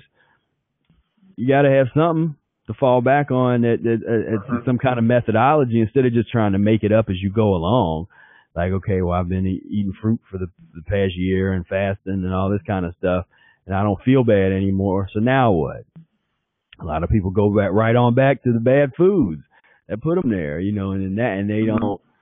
And without the and then some of them don't even transition back. I mean, I hear that story from the long, kind of the water fasting people a lot, that the folks that do like a 40-day water fast, but they really didn't transition into it, or they didn't transition out of it. And then when they sort of were back to eating, they weren't plant-based. They would go back to eating meat and everything else. And so, so for me, that transition is real crucial to this whole process. And that's another reason why it's taken this long for the Mucusless diet to kind of even sort of come up to prominence, and nobody has tried to, really champion it again and publicly. I'm trying to come along, trying to do what I can do, but it's because there's not really a viable way to get rich. You're not going to sell, because there's not a lot of stuff to sell. Even when Fred Hirsch was the championed it and took it somewhere economically, I mean, he was trying to sell the Interclean formula, which is a version of, or was a version of, the herbal formula that Eric had for the GI, like a GI broom herbal formula. So that was kind of like, he was pushing that. And then, like I talked about earlier, he had a place where people were coming, and he would kind of like a sanitarium clinic kind of situation where people could come and fast, basically like a fasting retreat, and that kind of thing. And I'm still learning about Fred. His history and a lot of his details are kind of hidden. But so yes, it's interesting. It's interesting to see all the different ways that people have tried to market health and diet and promote it, and the concepts that go along with it. Because CB's got we would disagree on. There's a lot of folks are real into the melanin theories, and and I'm coming from an arid perspective, so I got a whole different take on that. Then when I interact with folks coming from that whole world, that's something like they really don't want to be challenged on that point. Because that's supposed to be the unifying point. Mm-hmm. And that's the thing about Eric's work, is it constantly challenges the thing that is the unifying point for all of these other diet modalities. Because as soon as they bring that up, it's like melanin. It's like, well, I don't believe in the melanin theory. It's like, boom, now you're on the outskirts of that social group, because that social group is dependent upon that theory, or theories that are related to it. Like that's what the relationship is built on, because they relate to that. That's what they're relating to, is this theory. And all of a sudden you come and say, well, I don't believe in that theory. And it's like, well, I guess then you don't relate to us, and you ain't a part of our clique. With the raw foodists, they want to talk about nutrition all day. And like, well, I don't believe in these nutrition theories. I'm coming from an arid standpoint. Yeah. And it's like, and so it's like, well, get away from me. Like you don't, if you don't believe in this, then you can't be, this is the real deal here. This is, nutrition theories.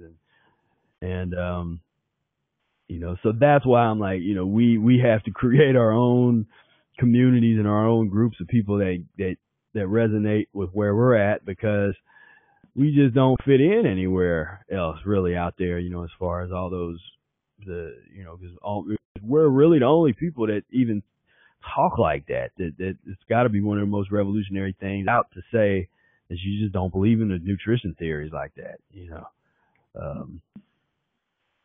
everybody does. And that's one of the ways that I get, like, some of the people that do go along with, like, a Dr. Sebi or Leah Africa. I'm like, well, but these nutrition concepts are based on the science of Europeans that you guys criticize and challenge. But you're trying to reappropriate something that is fundamentally wrong. So why don't we focus on the fundamentally wrongness of the theories as opposed to try to twist them into something that's more, as they would say, Afrocentric or whatnot, And so that's the thing that I got with that, where it's like, instead of trying to twist it and reimagine these theories from a different, perspective, sort of based on these continental race-related divides and divisions, why don't we just scrap it? Let's start over again. Let's make up a new theory, a new understanding of physiology. And yeah, that's cool. I was listening to Dr. Africa's lectures on melanin theory for the first time, and it was interesting. I didn't really grasp it, and I don't really know much about it, but I was just like, whoa, that's kind of harsh for me. I mean, what am I supposed to do? It's kind of like, you're screwed. I can see you later. And so I'm like, what? Yeah. I couldn't really get much out of it, and I don't know. Like, he was almost just kind of shoving it in my face or something. Yeah. Kind of aggressive. It's just yeah, this is what we got. This is what we're doing. And I don't know. It's kind of a weird vibe from it. Yeah, because and there's and that gets into long discussion about race and the dynamics of it, and this is the United States and slave trade. I mean, there's a lot to get into with that kind of thing, but yeah, there's that fact, and that's why, I mean, there's nothing more, and this is something that I've been proud of with the work that I've done trying to bring Mucusless Diet people together, because there is nothing that is more segregated today than these plant-based communities, because there's very I see very little, the most diverse plant-based community that I know is ours, is the Mucusless Diet. And it's not like a topic of great contention. People come from very diverse belief systems and cultures and racial backgrounds and stuff like that, and we kind of come together around this understanding. But it's like, we're not based on the cultural mores, and the racial mores that traditionally create the divisions in society that's based on race. There is a place for certain communities of people because of the structure and the history of global racism. There's a necessity for people of similar communities that have been, whether they like having been placed in that community or not, they, by the law, treats them that. The social structure and the society treat them as a word I don't use, is minority. That's because they're all right away. You're talking about you're minor, you're less than. It's just a community. It's just a socially constructed sort of a community or group of people, and humans are very tribal like beings anyway. In the way that we socially, all this social media stuff, we got 2,000 friends and stuff. I mean, none of that's real. You would notice that you probably really only interact with about 10 to 20 people you might only have about 5 people that are close, because we're not even wired to remember that many people. That's why a lot of us, we can't remember a lot of, like, we know certain people's names, but we don't know the names of all 2,000 people that we're friends with on Facebook. We sort of, we're wired to be able to sort of communicate well with about, 10 or 20 people, the amount of a tribe, of a small family. And, but then we get into there's all these different ways that humans have learned how to create these groups. And, cause it's all, it's all very, tribe. You can use the word tribalism or gang, related. It's all about gangs. It's all about tribes. It's these people putting themselves together, aligning themselves in their interests so that they can try to obtain something and run something or for survival purposes or whatever. And so race became one of the primary ways that tribalism was able to sort of exist in a world or a society that was on one hand, their founding documents talk about equality of humans, men are created equal and all that kind of stuff. But then the reality in the cultural context is that people of color weren't considered to be men. They were considered to be animals, and so they weren't a part of the Constitution in the way that people come now, later, and they're like, well, the Constitution's such a great document. I'm like, not really. Not if you go back to the actual culture, the social and the cultural and the legal context of it. No, it's not. But it's something we're working with. But because of that history, people, whether it be black people or if it's Japanese people that come over to this country, or Vietnamese people, or anybody that sort of has a group that has a different way to live, like, they really had to come together and to protect themselves, to try to make their own money.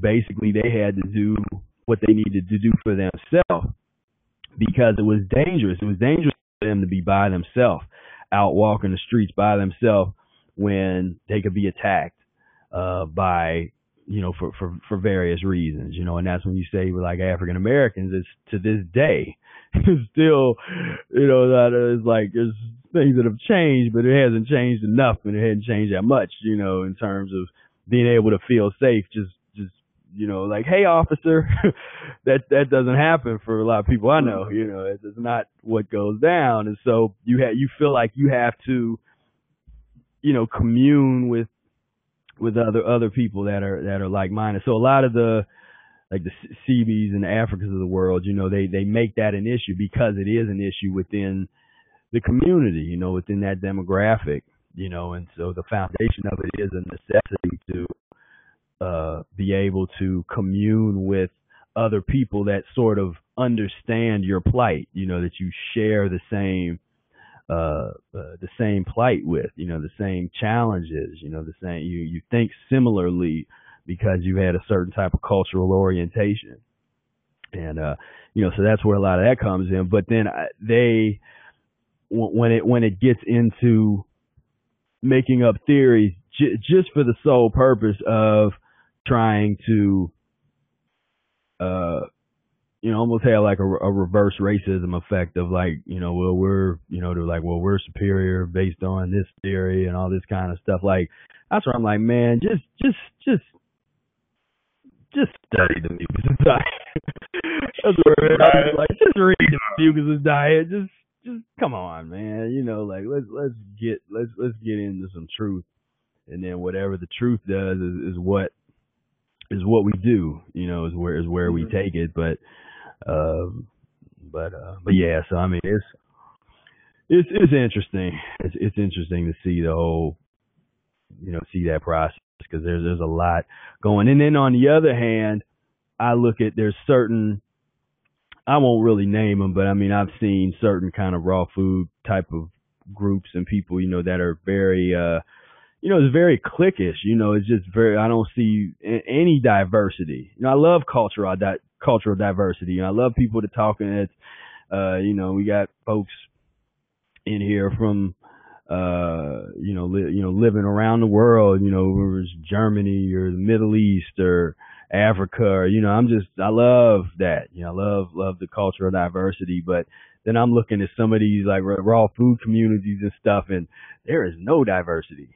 It's like everybody is the same color, coming from the same place with the same mentality, and there's no like man, and I don't know, I just never liked that kind of vibe, man. I like difference, I like things, like that kind of makes it interesting, to be around people that's coming from different things, had different experiences, different walks of life and stuff. I get bored if it's just everybody like yeah, we all are